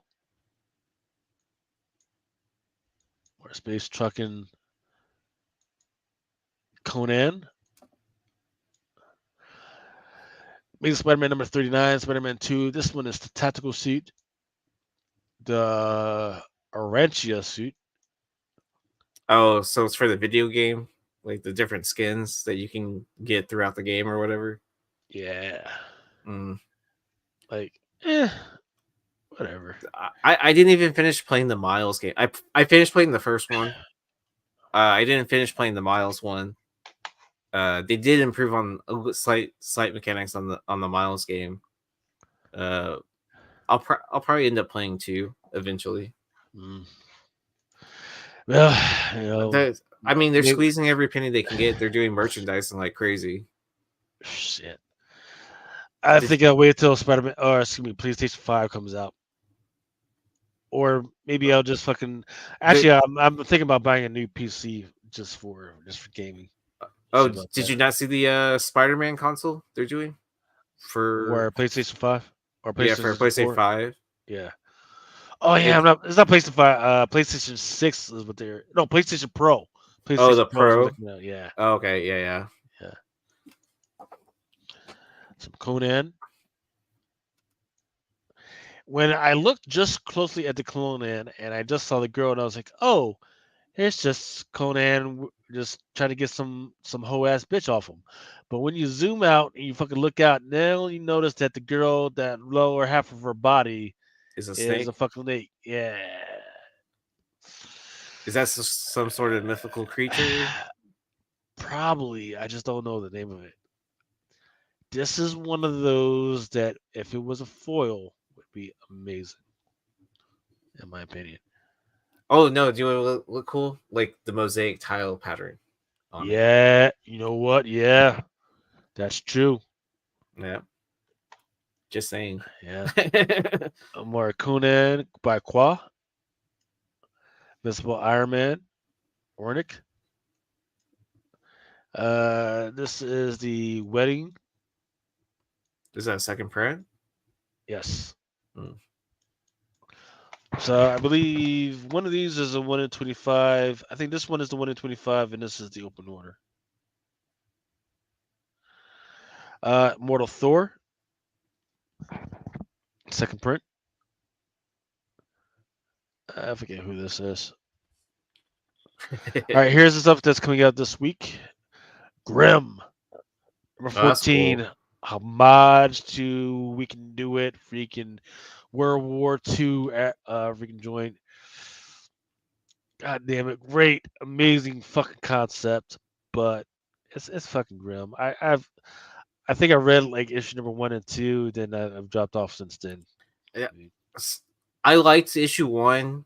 Like when it got to issue 2 and 3, that's where they kind of lost me. Same thing for what was the other fucking shit that's out there? We only see them when they're dead or some shit like that. Oh yeah. But the dead gods that are out there in fucking space, like we only find them when they're dead. Oh yeah, man. Great. Once again, amazing concepts, but like after you got 3 issues, And sometimes these 3 issues are freaking great, but after that, you're like, what are we doing again? Huh? Did you read the Damn Them All to Hell? I have not. That's one of Okay. those. That's one of those. That's got to be on my fucking list. For the last, so for those that are wondering why there have been gaps in Drunken Chat, is because I have committed myself to making sure that I read some of these fucking books, because these Marvel and DC freaking things have been like all over the place. They haven't been connecting. I'm like, all right, I gotta fucking read this shit. And it was like, all right, now I'm gonna freaking read the fucking indie stuff, and I still haven't been able to get to that stuff. So I'm just like all over the place. But maybe I may at the end of the month have to take another fucking break to make sure I get sped up on some of that stuff. But yeah, I just I don't know. definitely have some catch up reading to do. Yeah, Even on titles I like. yeah. But I can tell you what, I definitely freaking love this cover. Yeah. Let's see, is it an incentive? Uh-oh, did they take it off this week's thing?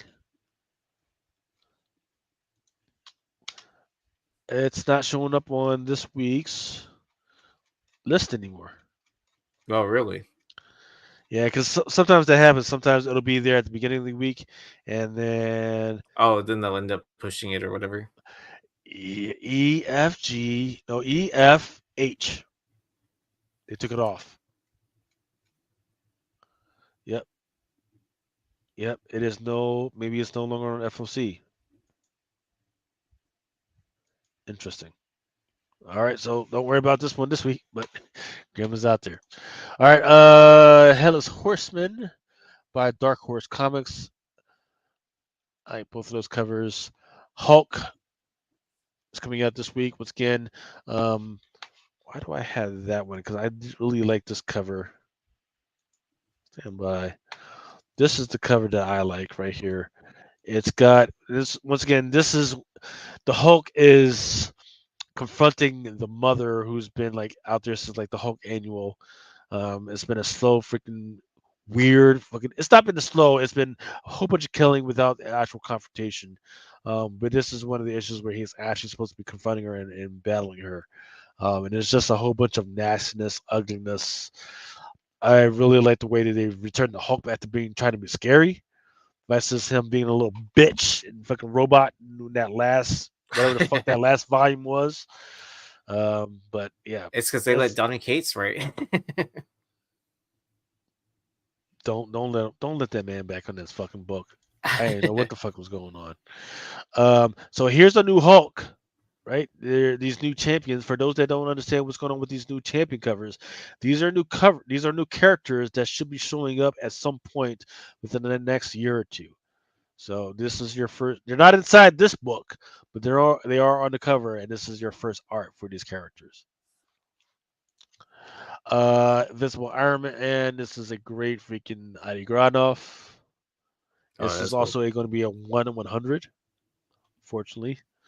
Miles Morales, Spider-Man. This is also another Champions. I forget who the artist for this one is. Let's see. Kind of like this. Miles. Interesting. Not showing up. A, B, C, D, F, G. Something's weird is happening. But all right. We move on. Moon Knight number 28, 125. This is another Elizabeth Torque. Just great line work on this one. My Little Pony Black, White, and My Little Pony Black, White, and Blue, 125 by Color. I like how they did color splash on this. Yeah. And it's a match to all the little red, black, and whatever. Yeah, this with the black, white, and blood. Yeah, this one is black, white, and blue. This one is going to be the first appearance of Misty. Another homage to that World War II poster. This one is Ninja High School 190. Was that poster title like Strong Betty or something like that? Is that what it is? Yeah. Is it Strong Betty? Something like that. Yeah. I can't remember. Something Betty. Yes. Something like that. I'm too because I'm getting to that. Strong Betty Jane Strong. Yep. Okay, cool. I'm So surprised we I can actually do remember that. it. Yeah, I'm surprised I actually remember that at almost 4 a.m. You're such my time. you're such a feminist, Aaron. I used to hang out in the punk scene, so Rare Flavors issue number 1, second print. This is a book that people went crazy for. I just haven't fucking read it yet. It's like a continuation of something, right? Like, is it plastic? I don't know. It's been a while. Did it even show up on the CBSI or top 10 at any point?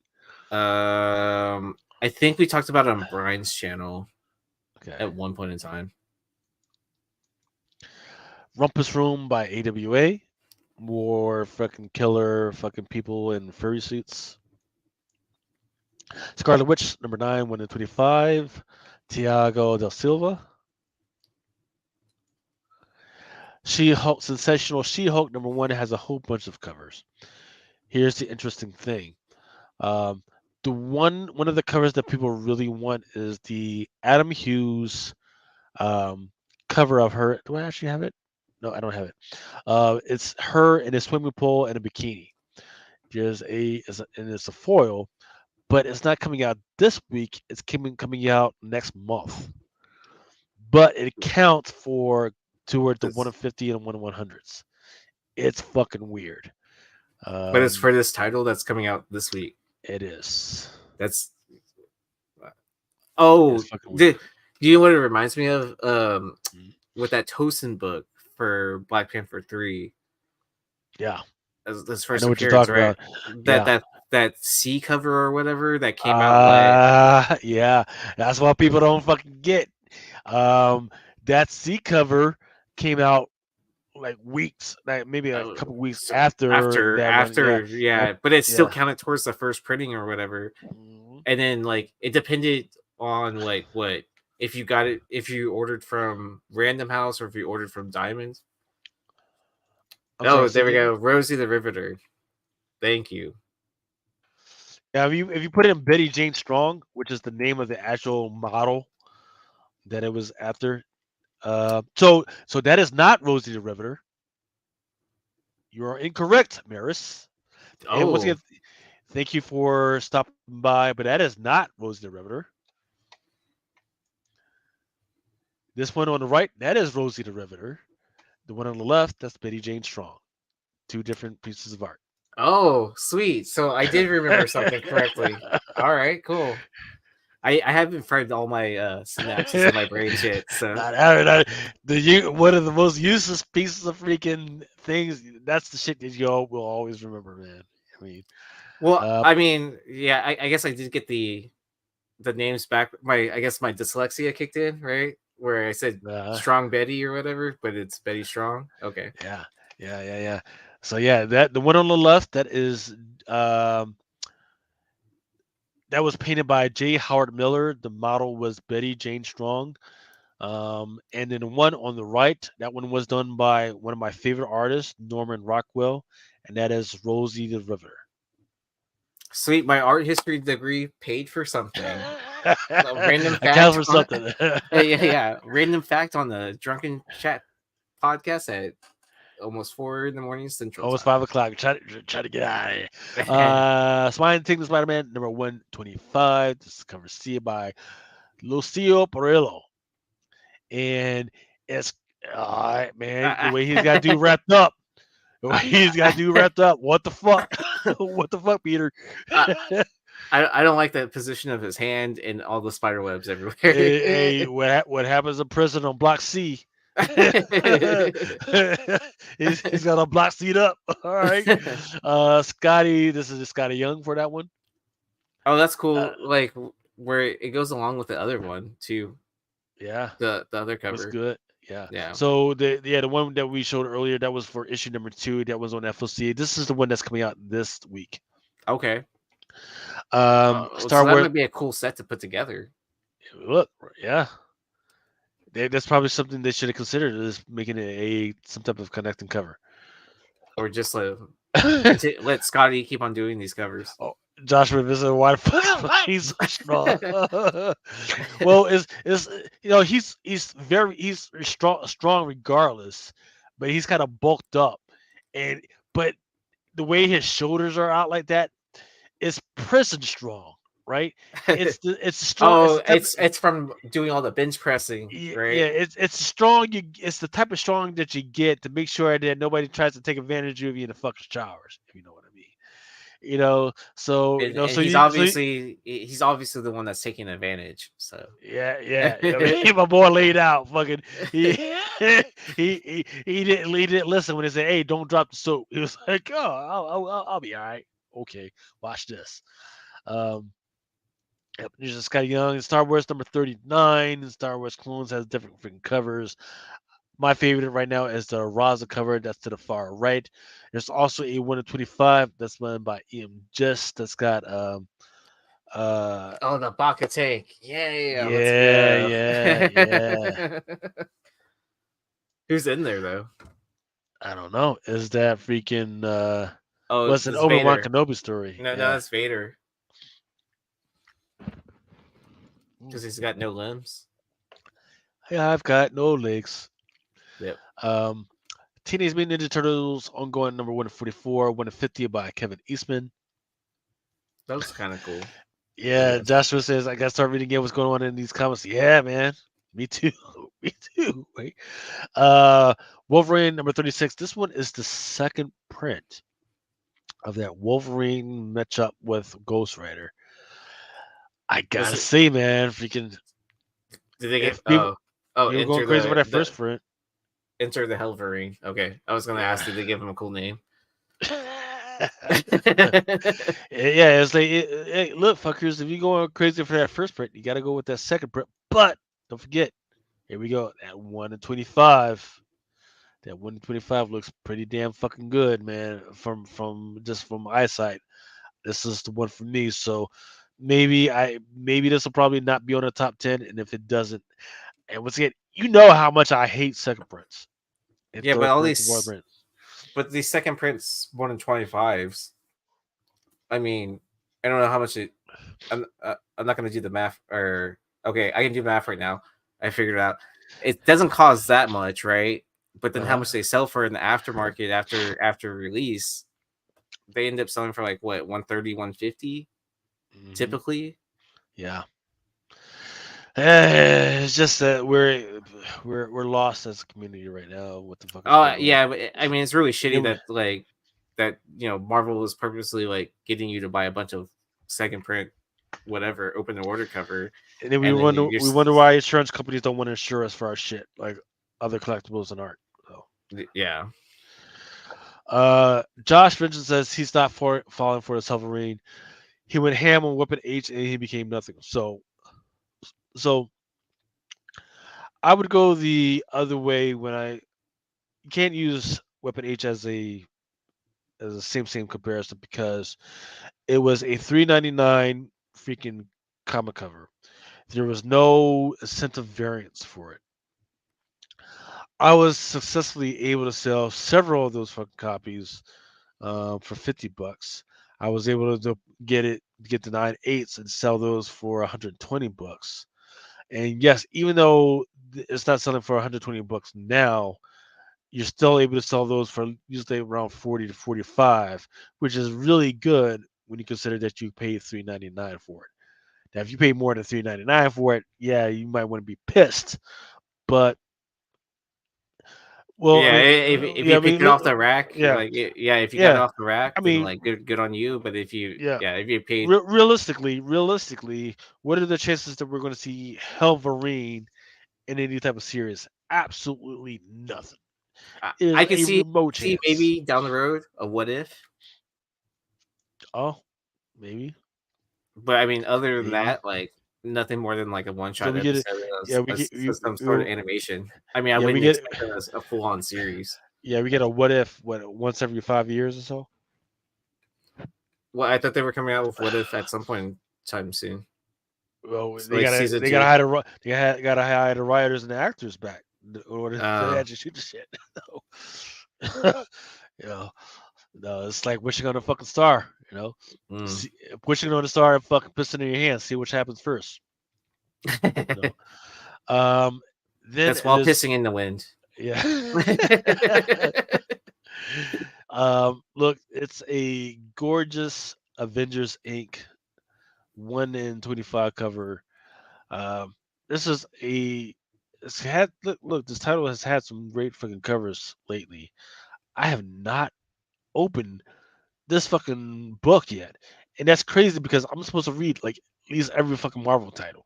And I have not even fucking read this shit yet. But I do like this fucking cover. I like the concept. But it's just not. This needs to be on the top of my list to fucking read. And then this is the one that's coming out later on, maybe this month or next month. This is that Sensational She-Hulk. Yeah. Adam Hughes. I remember the announcement of this foil cover. Yeah. I think people when it was first announced, I started selling them, and then all of a sudden people didn't want them. But now people are starting to buy them again. So good on that one. 1 of 25. I think that's it, man. Yeah, that's it. That's it for for that 37, that Wolverine 37. Was that second print? Yeah, that was the second print for that. Okay. No, 36 is what you're talking about. Okay. Yeah. No, I was talking about the one that you kept. So keep going. So there's only these two. Number 36, 1 to 25, and this one. Yeah. Now there's on FOC probably this week. There is number 37. I'm thinking of the FOC stuff. That thank you variant or whatever that they did the second. Yeah. This one. Wolverine number 37. Yeah. Didn't they do a sketch second print of that too? I'm not sure. Okay. I'm not sure. I haven't seen it. If they have. But yeah, man, freaking. I wasn't sure if that was for like local comic shop day or if it's what they were doing with that. I don't know. I don't even want to think about Free Comic Book Day or like local comic book day or any of that stuff right now, man. Freaking, we're just barely trying to survive this freaking NYCC. And don't forget, if you see something that you want from NYCC, just be careful because I've already seen some stuff that Diamond and Lunar have been offering from NYCCC already. So just be careful. Freaking don't go too crazy on that stuff. The only thing I bought was 2 copies of the TMNT Art Adams book trade, and I got it at cost at $15. And okay. I think it's selling for like 50 or 60, something like that. Okay, that's not too bad. So too bad. Yeah, I'll take it. Man, we're just going for almost 3 hours. Hey, okay. So what else you got going on this weekend? You got a concert or anything like that? No, we just now found our fill-in drummer. Our original drummer quit, and then really, fuck him. He just wasn't filling it, I guess. I don't know. Anyways, we found our fill-in, or we were gonna. So my lead guitarist was switching to drums, and we were getting our old guitarist back. Our old second guitarist. Well, he works nothing but weekends and can't get off weekends from his new job until like a year from now. So what? Yeah. So he's out. Or he doesn't have time to jam or anything like that, or couldn't even play. Oh yeah, the Ghost Spider. This is actually a print. So, but I do have a 9.8. Yeah, I do have a 9.8. Yeah, I definitely need that in my fucking life. Oh man, like what's the only problem with that though? Is it $2,000 now? But it's got to be because there's like no. Like, no prints. I mean, there's no freaking copies online for cheap. I could say. Yeah, the only problem with the book now is that that was my modern grail, right? That like a book I missed out on and never got into, or never bought into, but I finally traded for one. And the problem though, once I got it, like I'm not as excited about picking up comics now. 2798 Ji-Hyun Lee 2700. There's another one for $2,000 from Canada. Oh shit. Okay. Yeah, that's that's a $2,000 freaking book. It's one of my favorite books though. Spider-Gwen books, I should say. Actually, that might be the number one Spider-Gwen book in my opinion. First appearances, and this is regular for Edge of Spider-Verse number 2, which is her first appearance, is $600. So it's there's quite a big difference in the first print. Yeah, for a first print 9/8 versus a 1 in 100 Ghost Spider. Good lord. I mean, I guess you could probably compare what print run and price to the Black Arrow variant. Yeah. For the Edge of Spider-Verse 2. I would say that's not the land. I wouldn't compare the land prices. Oh yeah, can't do that. Yeah, because but that's dropped down in price, but it's still like what, a $6,000 book or something like that. Mm-hmm. Like who's spending that much money on a modern book? People with just crazy money like that, man. Disposable income. Where it's like, oh, yeah. I already have 3 of them. So what's one more gonna hurt? The only thing I care about freaking spending my money on right now is that Spider-Gwen annual that just came out, that freaking ballerina shoes joint. Oh, the 1 in 100? Yeah, that's the only one I'm focused on. I don't care if it's a VF, VG, or I'm fucking grabbing all those fucking joint cheap. If it's less than $200, my focus right now is grabbing those. Oh man, because I was starting to shop for those recently. I was like, who's picking up all these? Like, I was like, this still shouldn't be a $150, $200 book. I was like, there's got to be someone out there that's picking these up. I mean, like, I have one. I have one that's in grading or whatever with CGC. I pre-ordered one of the autographed ones from Ji-Hung's website. I figured I was like kind of like, I'm not missing out on a Spider-Gwen opportunity again by Ji-Hung Lee, a 1 in 100, when there's not a like, and this day and age when there's not a ton of store variants for it. I'm like kind of like, all right, for Spider-Gwen annual. Look, it's the time to pick it up because while the market is down, this is the fucking book to pick up. Now, here's the interesting thing: is I don't know whether the market is really down because there's still some books out there that are really going for crazy fucking prices. So, for instance, one of the ones that I need is remember the Zatanna Adam Hughes joint, 15 and 16. That was going for some crazy fucking point. And in the meantime, there's this other one that's not that good. It's still in Adam Hughes. It's like more of like a darker profile that NYCC just came out with a foil for that one, and that one just shot up to like 2,000 like over a fucking night. Like, and it's not even like that fucking good. Yeah. So yeah. So what I think it is like with all these new collectors that joined in during COVID or whatever, like some made mistakes at buying stuff at all-time highs.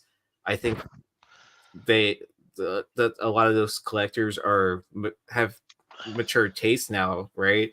And so instead of just going after like, oh, every first appearance or whatever, now they're chasing after being in the hobby for a while. They're learning about all these like rare and obscure books that there's only like 5 graded or 25 graded or whatever total, and then like to get a 9/8 of that, it's almost nearly impossible. But when one shows up to market, you have a couple of big whales that collect that, and so it drives up that price, right? So I feel like the people that stayed within the comic community after joining in within the last, like, I don't know, we'll say 3 years, I feel like their taste has matured, and you can see it reflecting in the market. It's weird. So I am putting something together using math and comparing the top 10 speculation sites, and what they said was like, hey, this week is like the top 10 shit, and like how they fucking did against the actual market. Man, we're doing pretty bad. We fucking suck. What happened to Joshua Middleton, and we can go to bed? I thought he was still doing covers. But is he doing covers? I don't know. I haven't seen anything. He has. I think I saw one for him like maybe 3 weeks ago, but there's nothing been out there that's been like fire. So nothing like his Batgirl stuff. That. Oh yeah, man! Fucking his last great fucking gasp was that fucking Batgirl number 13. that was like gasp. 5. Was that like 5 years ago now? At this point, that was 5 years ago. And is that more? He had an absolutely, in my opinion, fire fucking mirror. But the problem is that with the movie, with the mixed reviews of the movie, and with the fact that old girl likes to put fucking feces on the fucking bed, nobody fucking give a fuck about what the fuck was going on with that. They quite literally shit the bed. Oh, it's one thing to shit the bed. I look, man. I've been with some back in my 20s.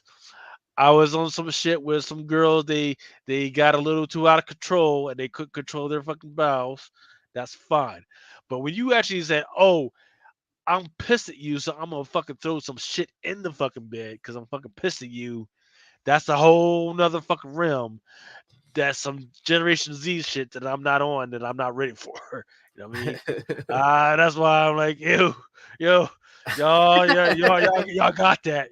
Hey, like I said, like, hey, that's for Aaron. Like Aaron, that's why he got that fucking job, man. He's at the fucking college and shit. He gets to fucking hanging around with the fucking girls, man. This new age where fucking licking ass. Eating ass is like a whole new fucking thing. You gotta eat ass. It's like, and then date one, eat ass. Fucking it's like, hey, we're gonna fucking eat a sandwich, some coffee, and then we're gonna fucking go back to the crib and eat some ass. That's Aaron's age. That's Aaron's. Breakfast, lunch, dessert. Yeah, the millennials, they were like, oh, we're gonna fucking Netflix and chill. Right? I mean, fucking, hey, back when I was in my fucking 20s, man, they was on some other shit. They was on fucking that crack rock, the crack rock, fucking, some past beer, and they was on some other shit. So the new building that we have at Rice or whatever, it has it's 5 stories, and then there's this open level balcony, and then within the first week of the building opening, there are already students caught like fucking like on the balcony and shit like that. And then I think one of them took a picture, and then that shit started floating on the internet. So what is cause for other than to experiment and find yourself? No, the cars, the balconies, the libraries, man. If you can get away with it inside the classrooms and shit, man, and laboratories and shit, just gotta make sure that you. So the problems with, once again, this is probably a conversation for Adam's show, is the problems that laboratories are always open, right? Soon as, because people are just after the day, they're just fucking done. Right, they don't want to be there, so you always know that after hours laboratories are always open. Yeah.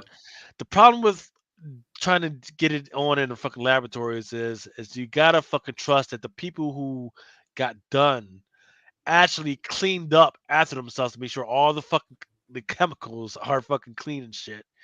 Because if you fuck around and get flesh on fucking some chloride or some acid, your shit is fucking done. All right. So you just gotta be fucking careful. And this is this is some shit y'all not want to hear just on a comic show, but I'm just saying. We had to fill in the perversion with buying Adam being absent. Yeah. Hey, I sent the motherfucker a link. I said, hey, I sent him a link. So he didn't want to freaking come on. He talk about our Project Pegasus or Cooking with Adam and none of that shit. So, hey, it is what it is, man. Freaking North Dakota has a very refined freaking laboratory, a very great fucking science, fucking curriculum.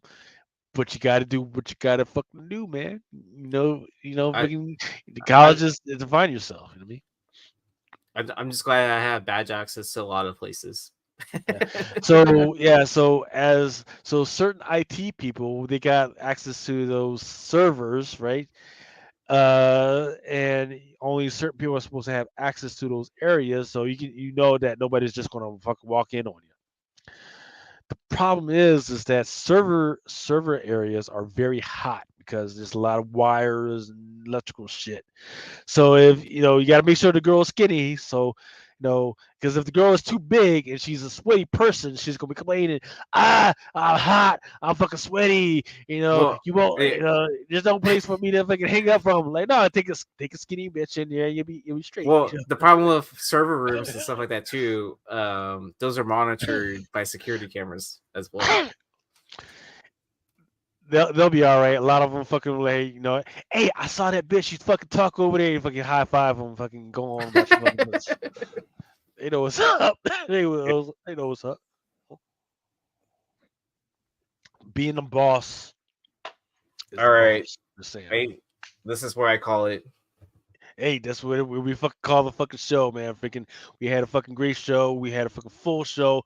Thank you to fucking Mel V and Brian McClay for stopping by the show. Thank you for Big and Remo, fucking, even though he's got to get up early in the fucking morning for stopping by the show. Aaron, man, thank you for hanging out throughout the whole motherfucking show. Dude, hat trick. Let's go. Yeah. we gotta make up some other shows for you. You gotta go for 8, man. We gotta go for 8, man. And get you one or at least 8 hours. We gotta go do another marathon show at some fucking point. Go for like a 24-hour marathon thing. Like, woo, I don't know if I got this energy to do it anymore, man. That was when I was in my fucking early 30s, man. I don't know if I can do it fucking again, man. But we'll see what we can fucking do. But yeah, once again, thank you to you guys for hanging in with us, man. Definitely, if you guys have any suggestions, please freaking let us know. Hit me up on Children's Greens and Cornbread on my Instagram or my freaking TikTok, and just freaking let me know what you guys freaking want to hear. Or if you can hit up Aaron and Mel, just let them know, hey, or just say, hey, I don't like that fucking Chetlands guy. Fuck him. Get him off. just let us know. And definitely please freaking hit that freaking plus button. But once again, it was a pleasure. Thank you. The comments were fucking live. You guys made me very happy, and freaking, it was just freaking great again to freaking hang out with you guys. So once again, please freaking stay safe. And then we'll see what happens throughout the freaking week, man. And we'll bring that back to you next weekend. Once again, happy to see you guys. We are out. For each man in his time.